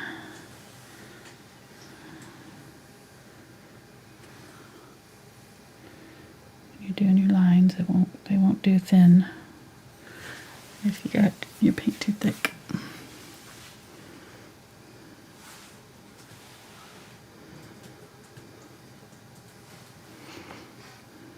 Okay, a little bit of the purple, blue, green shadow color here. And just shadow from the edge in. I'm going to use my bigger brush here.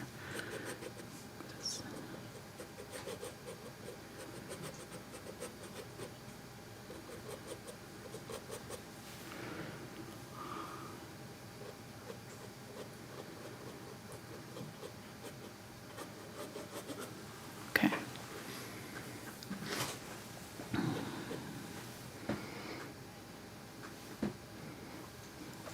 Let me get that fold that's in that petal right there.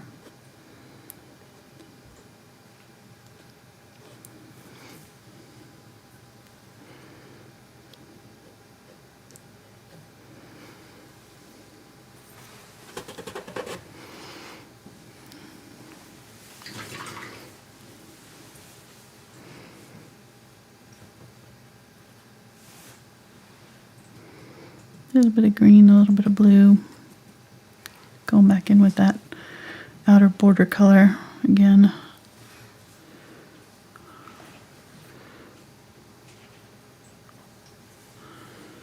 A little bit of yellow.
Okay.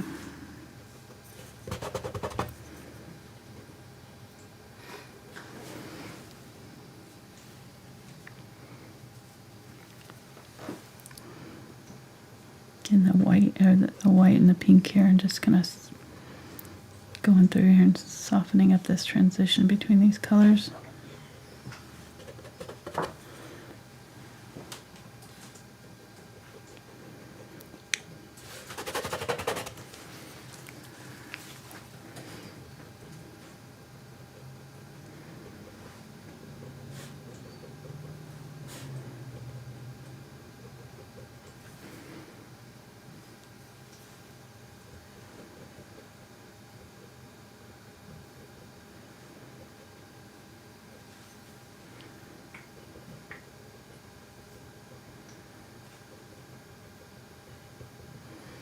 A little bit more yellow here. All right, so let's put in our center sections. So I'm going to get my ultramarine blue here, my green,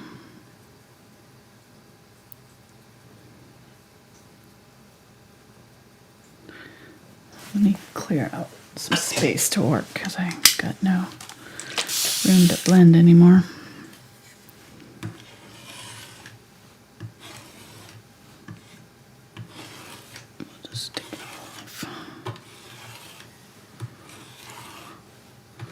This is a razor scraper, just like you can get at a hardware store for cleaning off stickers from glass or paint from glass. So note the paint section. This palette is glass, so it does well on it.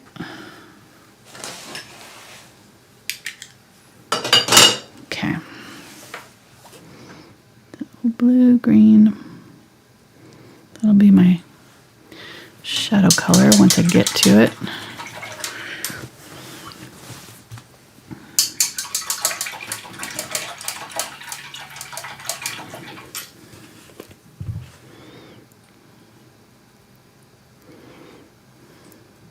Get green in my yellow here. Almost out of this yellow, so cadmium yellow light here. Some white.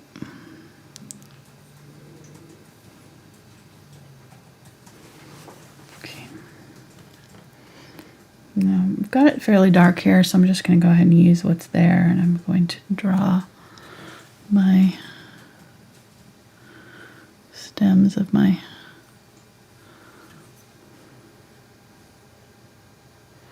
one there, one here, one here. I might go a little bit darker in between, so I'm going to get the green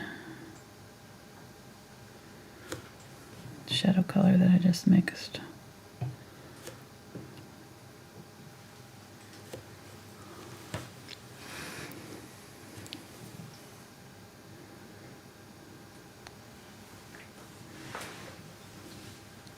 There's those three. I wasn't paying attention. What brush did you grab there? This is the number 2 round. Thank you. I don't think I said so. Ah, see. So whenever you change brushes, if you could say donut first. So you I pay attention. Yeah, exactly. Thanks. Okay. All right, so thinning out this paint so that I can do a straight line, and it's like right here.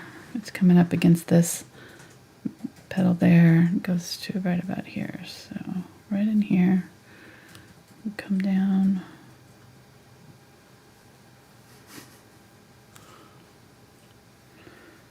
Right in there. Let's get some of the lighter color now and put it next to it. Okay. And then this.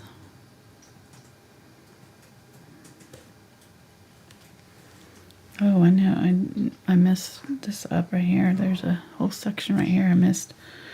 Let me do that.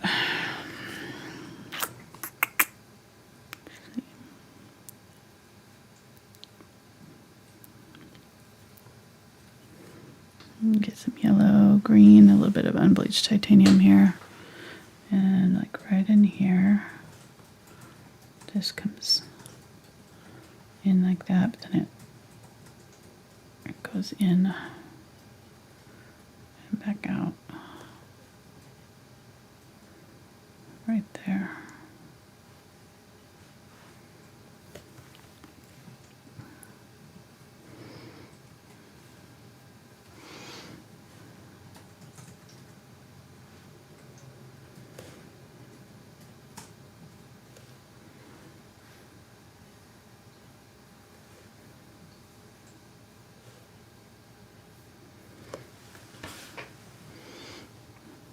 I'm just doing it in white because it's going to be obvious where it is, and then I can glaze back over it later. I may leave it like I don't mind it being bright. Okay, so now back to my green here. So right here where this one comes down, there's the main stamen. Comes down here.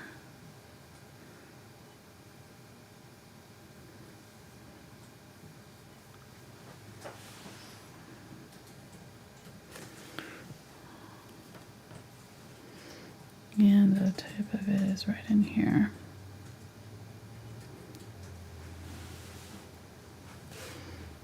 A rounded tip, and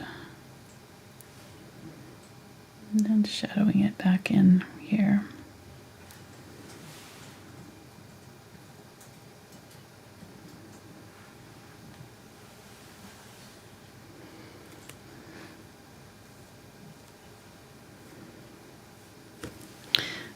Getting some white and then just going in here and blending back that area with that. There's going to be a big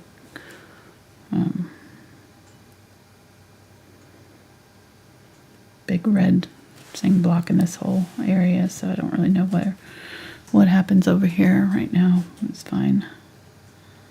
It's good enough.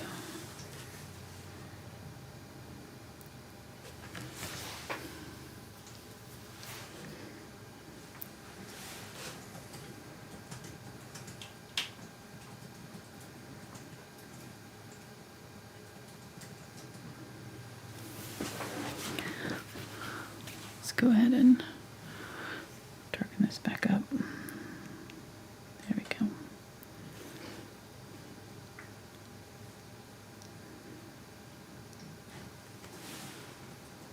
Okay. Then I'm gonna get a little bit of the pink.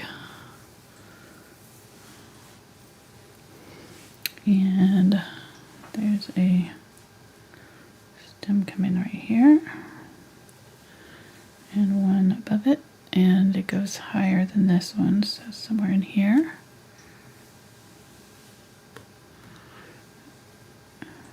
And remember, these have to curve down here, so don't have them going out at a weird angle. They're curving down into this middle part. Everything is coming down into here, so these curves should point down to this section right here.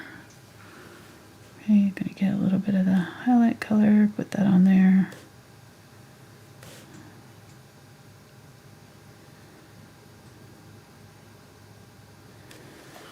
There, and then there's another one here and here, so like that. Kind of across from this one. And then coming from behind it, right here, there's another one that comes out right in here. Okay. If you can't see them against the background, then just go back in with a little bit of the darker green. Darken them up.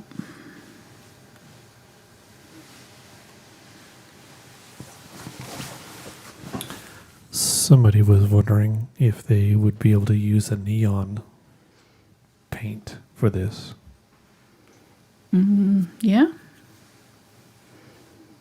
Yeah. We can make the painting our own.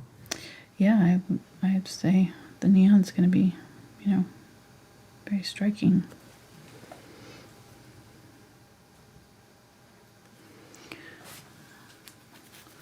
Gonna get some yellow here.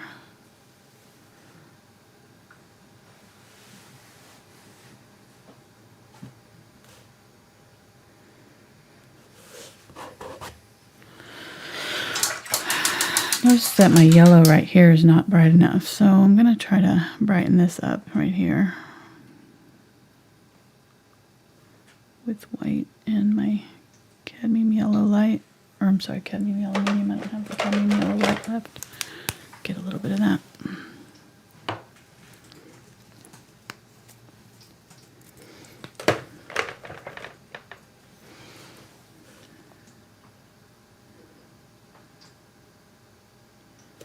This area is supposed to be a little bit brighter. Gives a good contrast against that green, so just brightening this area up with more yellow.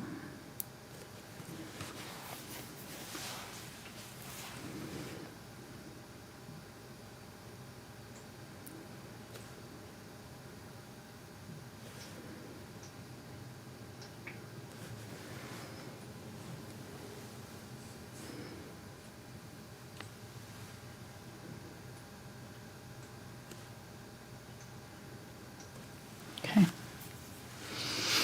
Alrighty.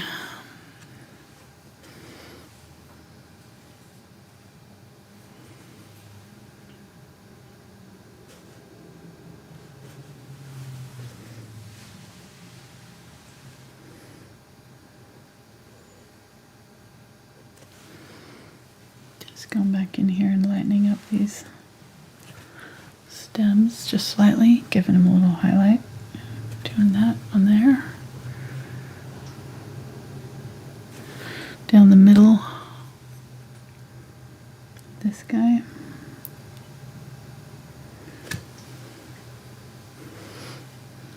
Yeah, it definitely needs to be darker. I'm going to get a little bit of the burnt umber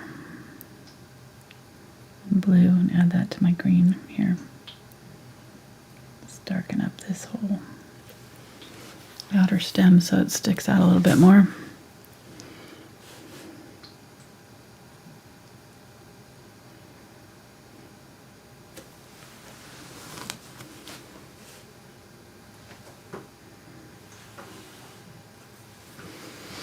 Okay, and then I'm going to use the angle brush here with my glaze color. Get ultramarine blue, green, a little bit of burnt umber.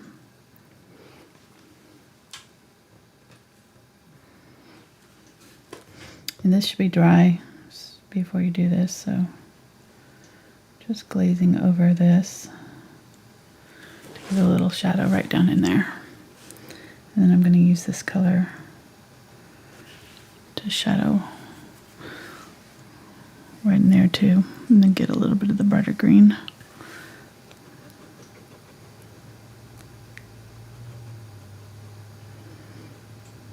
And so really make this area a little bit darker, really give it good contrast against these bright petals right there.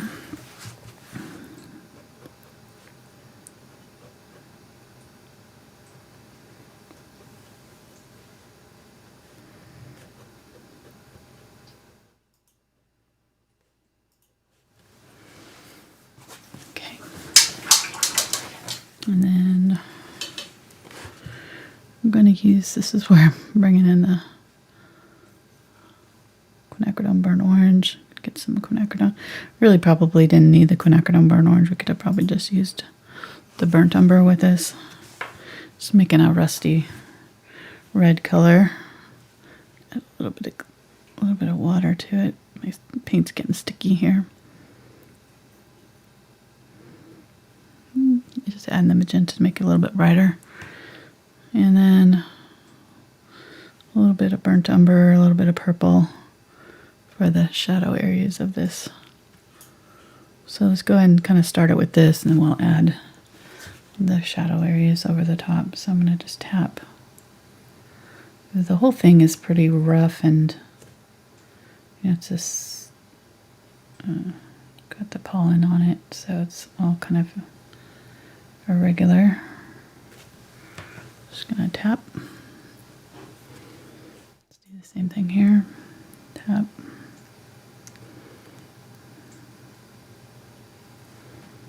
It goes all the way down almost to the bottom of this. It's down there.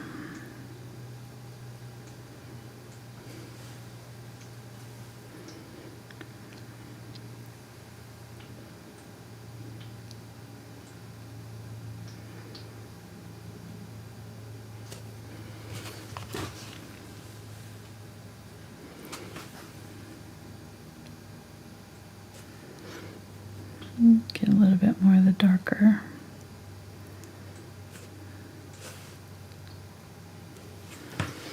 How you doing, hon? Let me check. Hold on. Doing good? All systems checking good. Good. How you doing?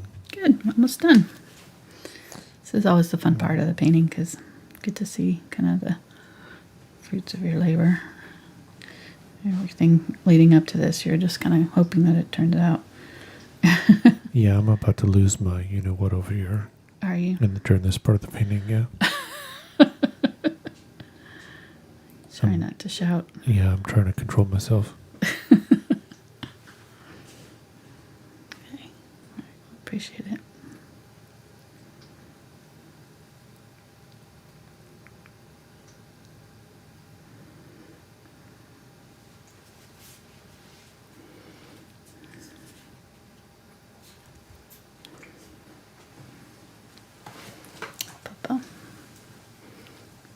Bill's back here.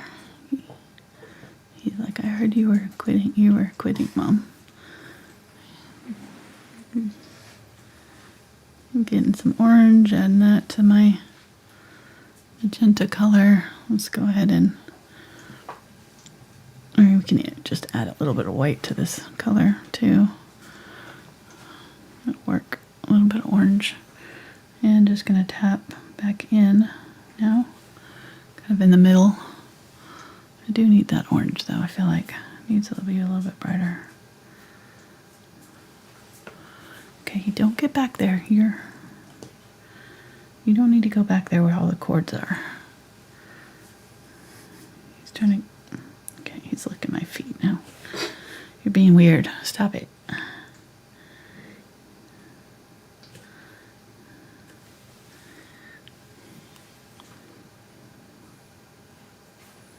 Anybody looking for a dog for Valentine's Day, just hit me up. No, no, no. That's a sure way to not have a good Valentine's Day, if you know what I mean. Do you?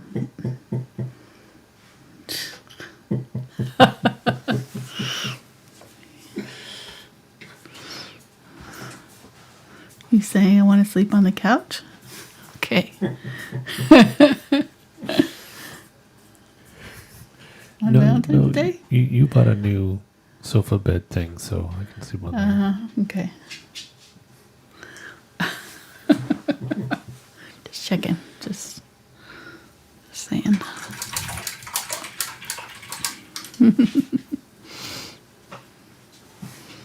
Okay, I'm going to mix a little bit of this with my green here.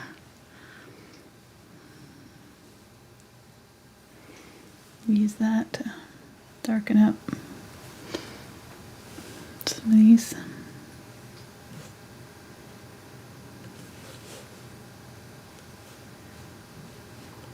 Just a little bit.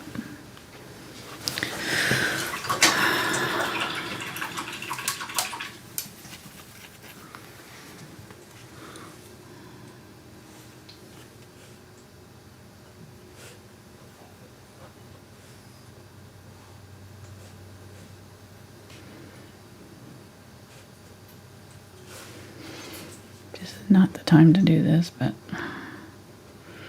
just need to blend that out right there.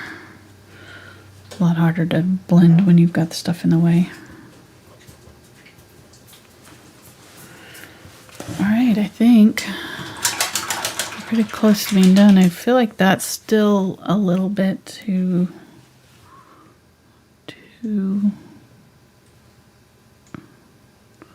indistinct, if that's a word.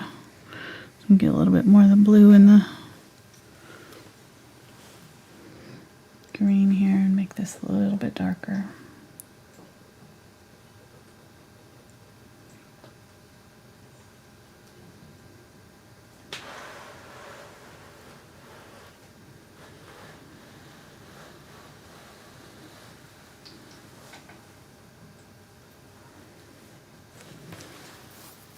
There we go. And then the middle part of it has the highlights, so I'm going to get some yellow and just go over it while it's wet.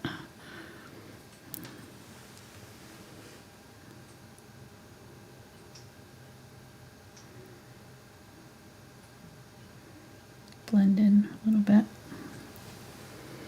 There we go. And then let's get a little bit of white.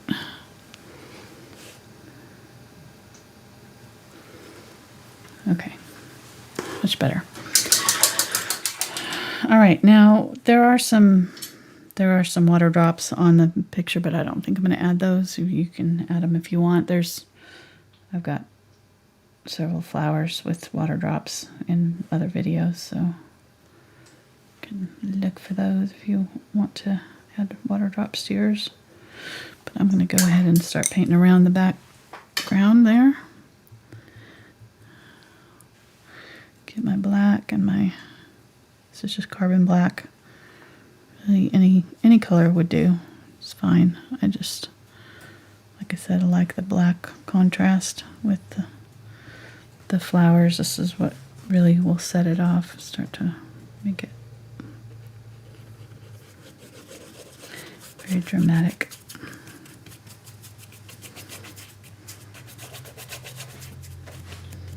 I think I'm going to use this. My fluid black. I'm going to go on a little smoother. A little bit faster.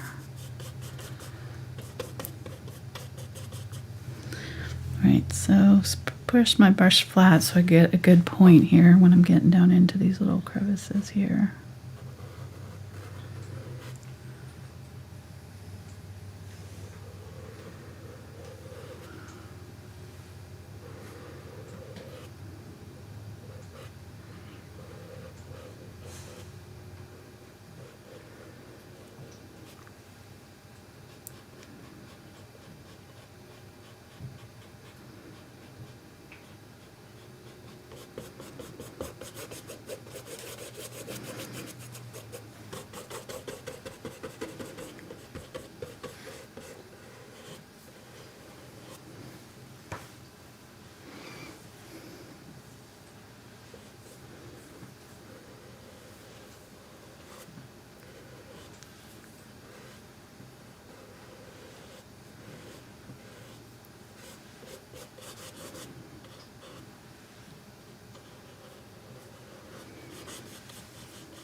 And once we get this done, we might see things that we want to change, so don't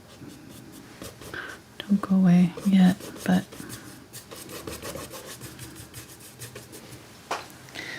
I think we got it pretty close. Sometimes when you do this, you can see some of the values. You know, you might need to darken up or lighten up, you know, some of your areas, especially around the border. I think we got it fairly close though.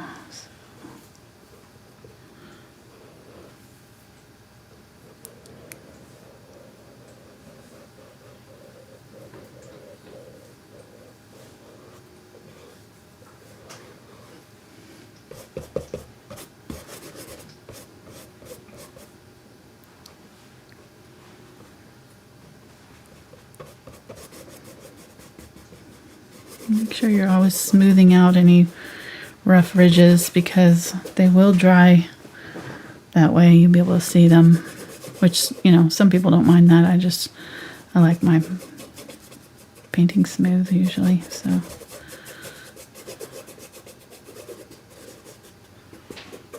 Smooth it out. It's like it's emerging from the canvas.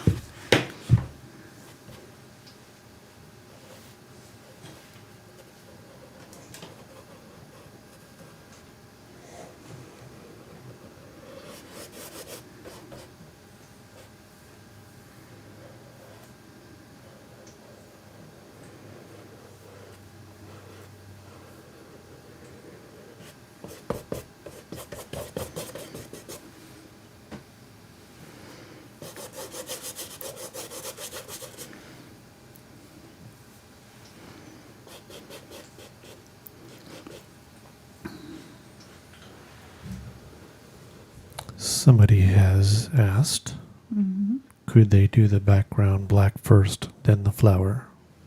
Mm-hmm. Yeah, we talked about that at the very beginning of the video. A little bit. Just kind of a different, how you could do it differently. But yes, you can. And which brush are you using right now? This is the 6 Angle Bright from the Summit 6100 Summit series. Princeton. What was I going to say? I don't remember. Oh, It's about a 1/2 inch brush. So really any size, as long as you can get down into these little crevices. This is about the smallest, or I want to go, you know. So you want it big enough so you can cover quickly, but small enough to get into the small areas. Exactly. Yeah. It's kind of a compromise. So I have some coins over here if you want to compare for size, just letting you know. We could do that now. But They're from like all over the world, so I know. you know, You're from the super excited to share people, you know, if they're. I got one from the Netherlands here. them. Nice. I got the euro coins. I got one from Mexico. Awesome. One from Canada that apparently they don't use anymore. So I'll sell this 1 penny Canadian for like $100 to somebody if they want it, since it's a collector's item now. I don't think that's how it works. Oh, no? They don't use pennies anymore? That's what somebody said in chat. And, They've talked about doing that in the US too, but and the internet is never has any lies in it, so right.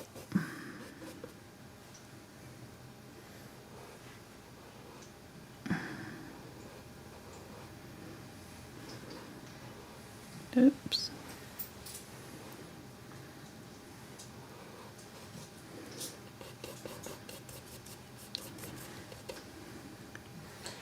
yeah, here in the US it was said that it costs more money to make a penny than the penny is actually you know, worth in its face value, but we still make them because that's how we roll That's here. how we do. That's how we do. We are efficient here. Yeah, it's gonna be another, how many years before they actually. Because I mean, you can buy so much with a penny nowadays here in the United States. It's ridiculous. So you don't want to get rid of them.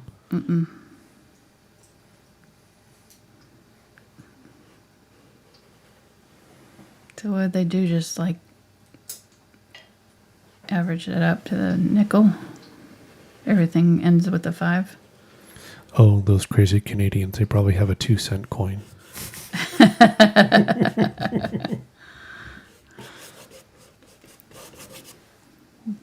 Oh, that makes sense, I guess.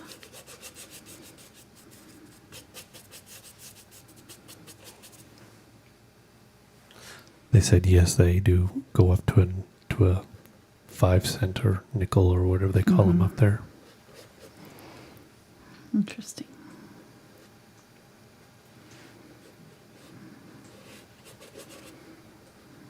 I mean, here in the United States, they have tried several times to use coins for $1 denominations, Yeah. and We can't do it. and people just don't do it. We can't do it.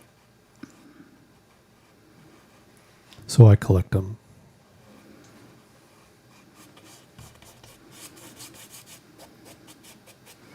Where'd you get the Netherland coin? I have no clue. I have a baggie full of coins from different parts of the world. Maybe did Mona send it to us? No, they don't use Netherland money in Sweden, apparently. Oh, okay. They trade in chocolate and fish and Are they meatballs. part of the Euro? Or no, they're not. They're not. They have their own. I don't know. I don't know why we're talking about this. Like I'm an expert. I have no idea what I'm talking about. So I'm going to stop now before I embarrass myself.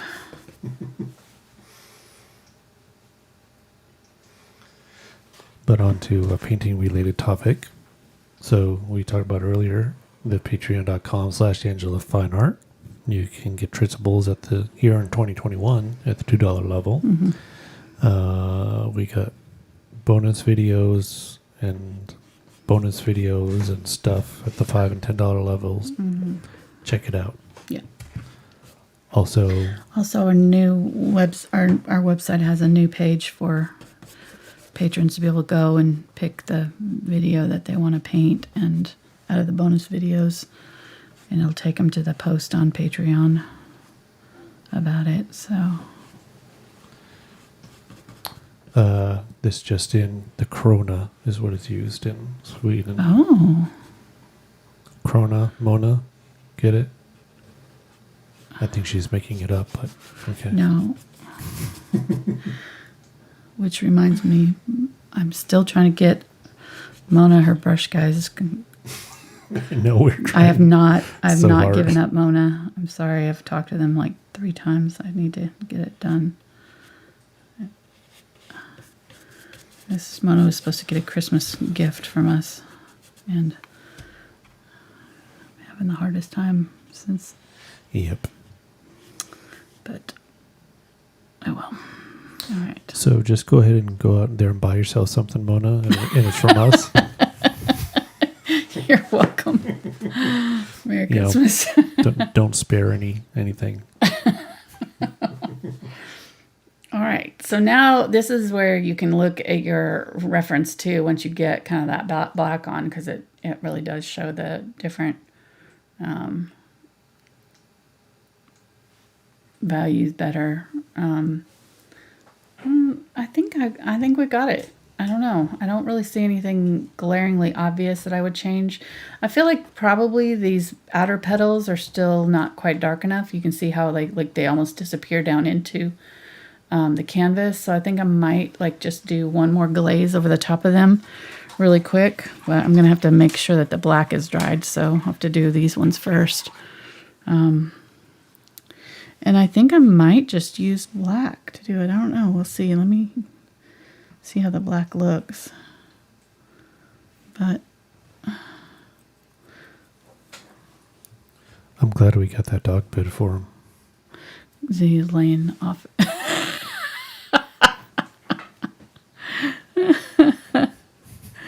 Yeah, that's how he does. Well, it's too hot, probably, It's gotta, you gotta kind of cool.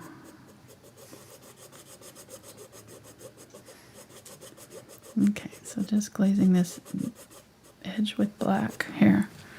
Yeah, definitely, that works. That definitely works. I like it. Okay.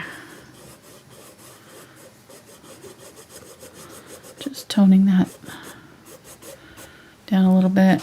I don't want it too far in, but much better. Okay, so let's do that. I've got glaze, and I've got, make sure that this is dry enough. I don't want to. Now see, I've got a straight line against there, so I don't want that. So I'm gonna quickly blend that out before it dries. Back and forth. There we go.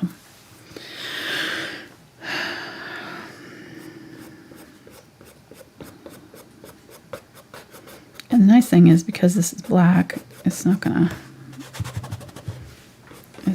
mess up our background at all doing this. So that's good.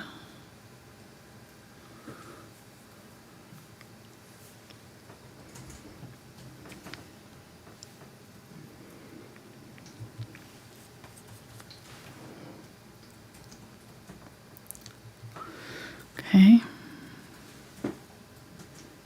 That's still pretty wet. Let's go ahead and do this up here.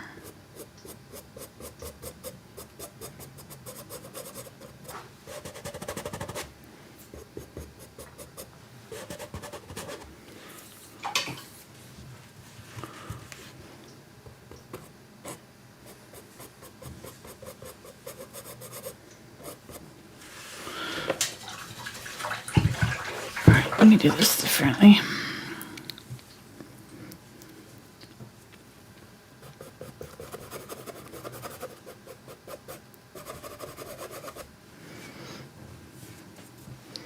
I'm going to do just the tip of it with this color, and that'll give me a little bit more control. So I'm just dipping the very tip of the brush in. I'm going to press it down really hard so that I've got hardly any at all color down here, and then use it across like that. Okay. And this is slightly tinted, so I'm just going to go ahead and do a little bit over there too.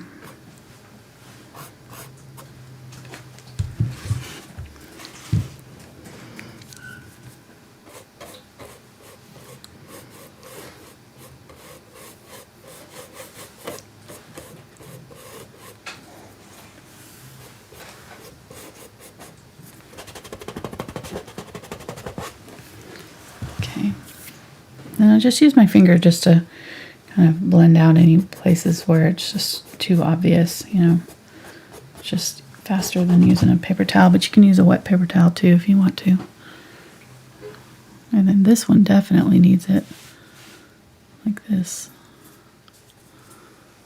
This one is very, very bright.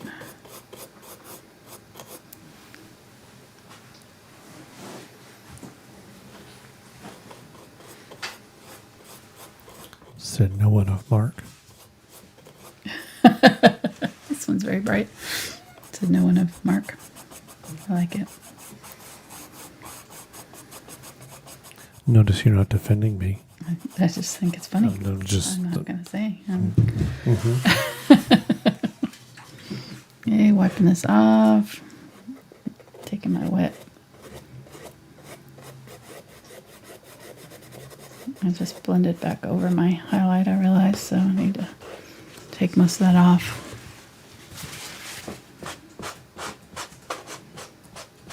Just using my paper towel, just trying to get a smooth blend here between the dark and the light areas.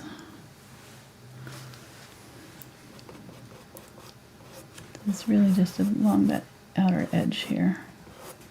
I brought it down a little too far when I was doing it.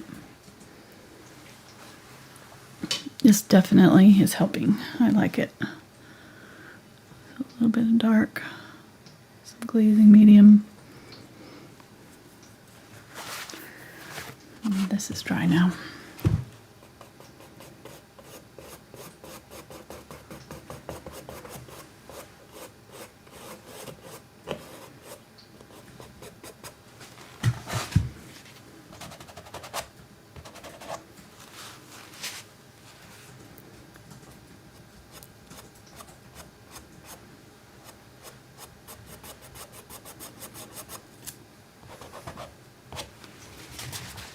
Okay.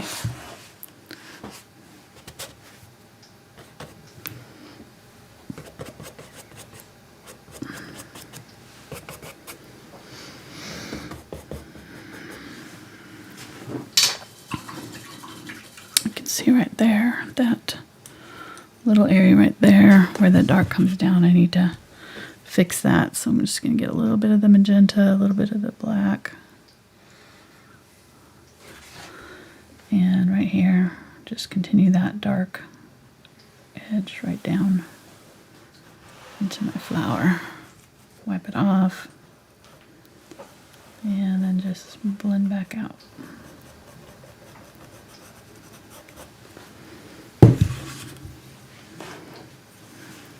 Okay. I like it. I think it turned out good. Happy with it.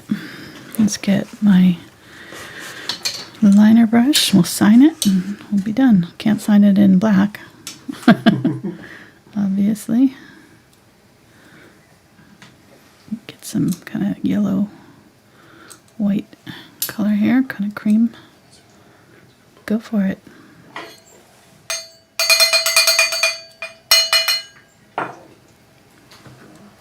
It's super chat time. Yay. For all those who are wondering what the moos were for earlier. We used to ring the bell every time a super chat came in, but now we just moo. It's too distracting on do it me. all the time. Yeah. We were just interrupting the show. Yeah. So out of kindness, we do it all at the end now. Yeah. So we had 2 super chatters today. The first one was Cindy. There was no special message, but thank you very much, Cindy. And the second one was from Christina, and she says, "You are my favorite people in the whole world. What? Thank you so much for everything. I already painted 34 paintings with you. Wow. Angela is amazing. Love." Oh, thank you. So thank you, Who's Christina. it? What's the names? Christina Christina and Cindy. and Cindy. And then we had one come through on PayPal this morning that I told you about. Yes, you did. And you didn't write down the name? No, of course I didn't. Okay. Um, Let me find it. Sorry, I think I know, but I think it starts with a J.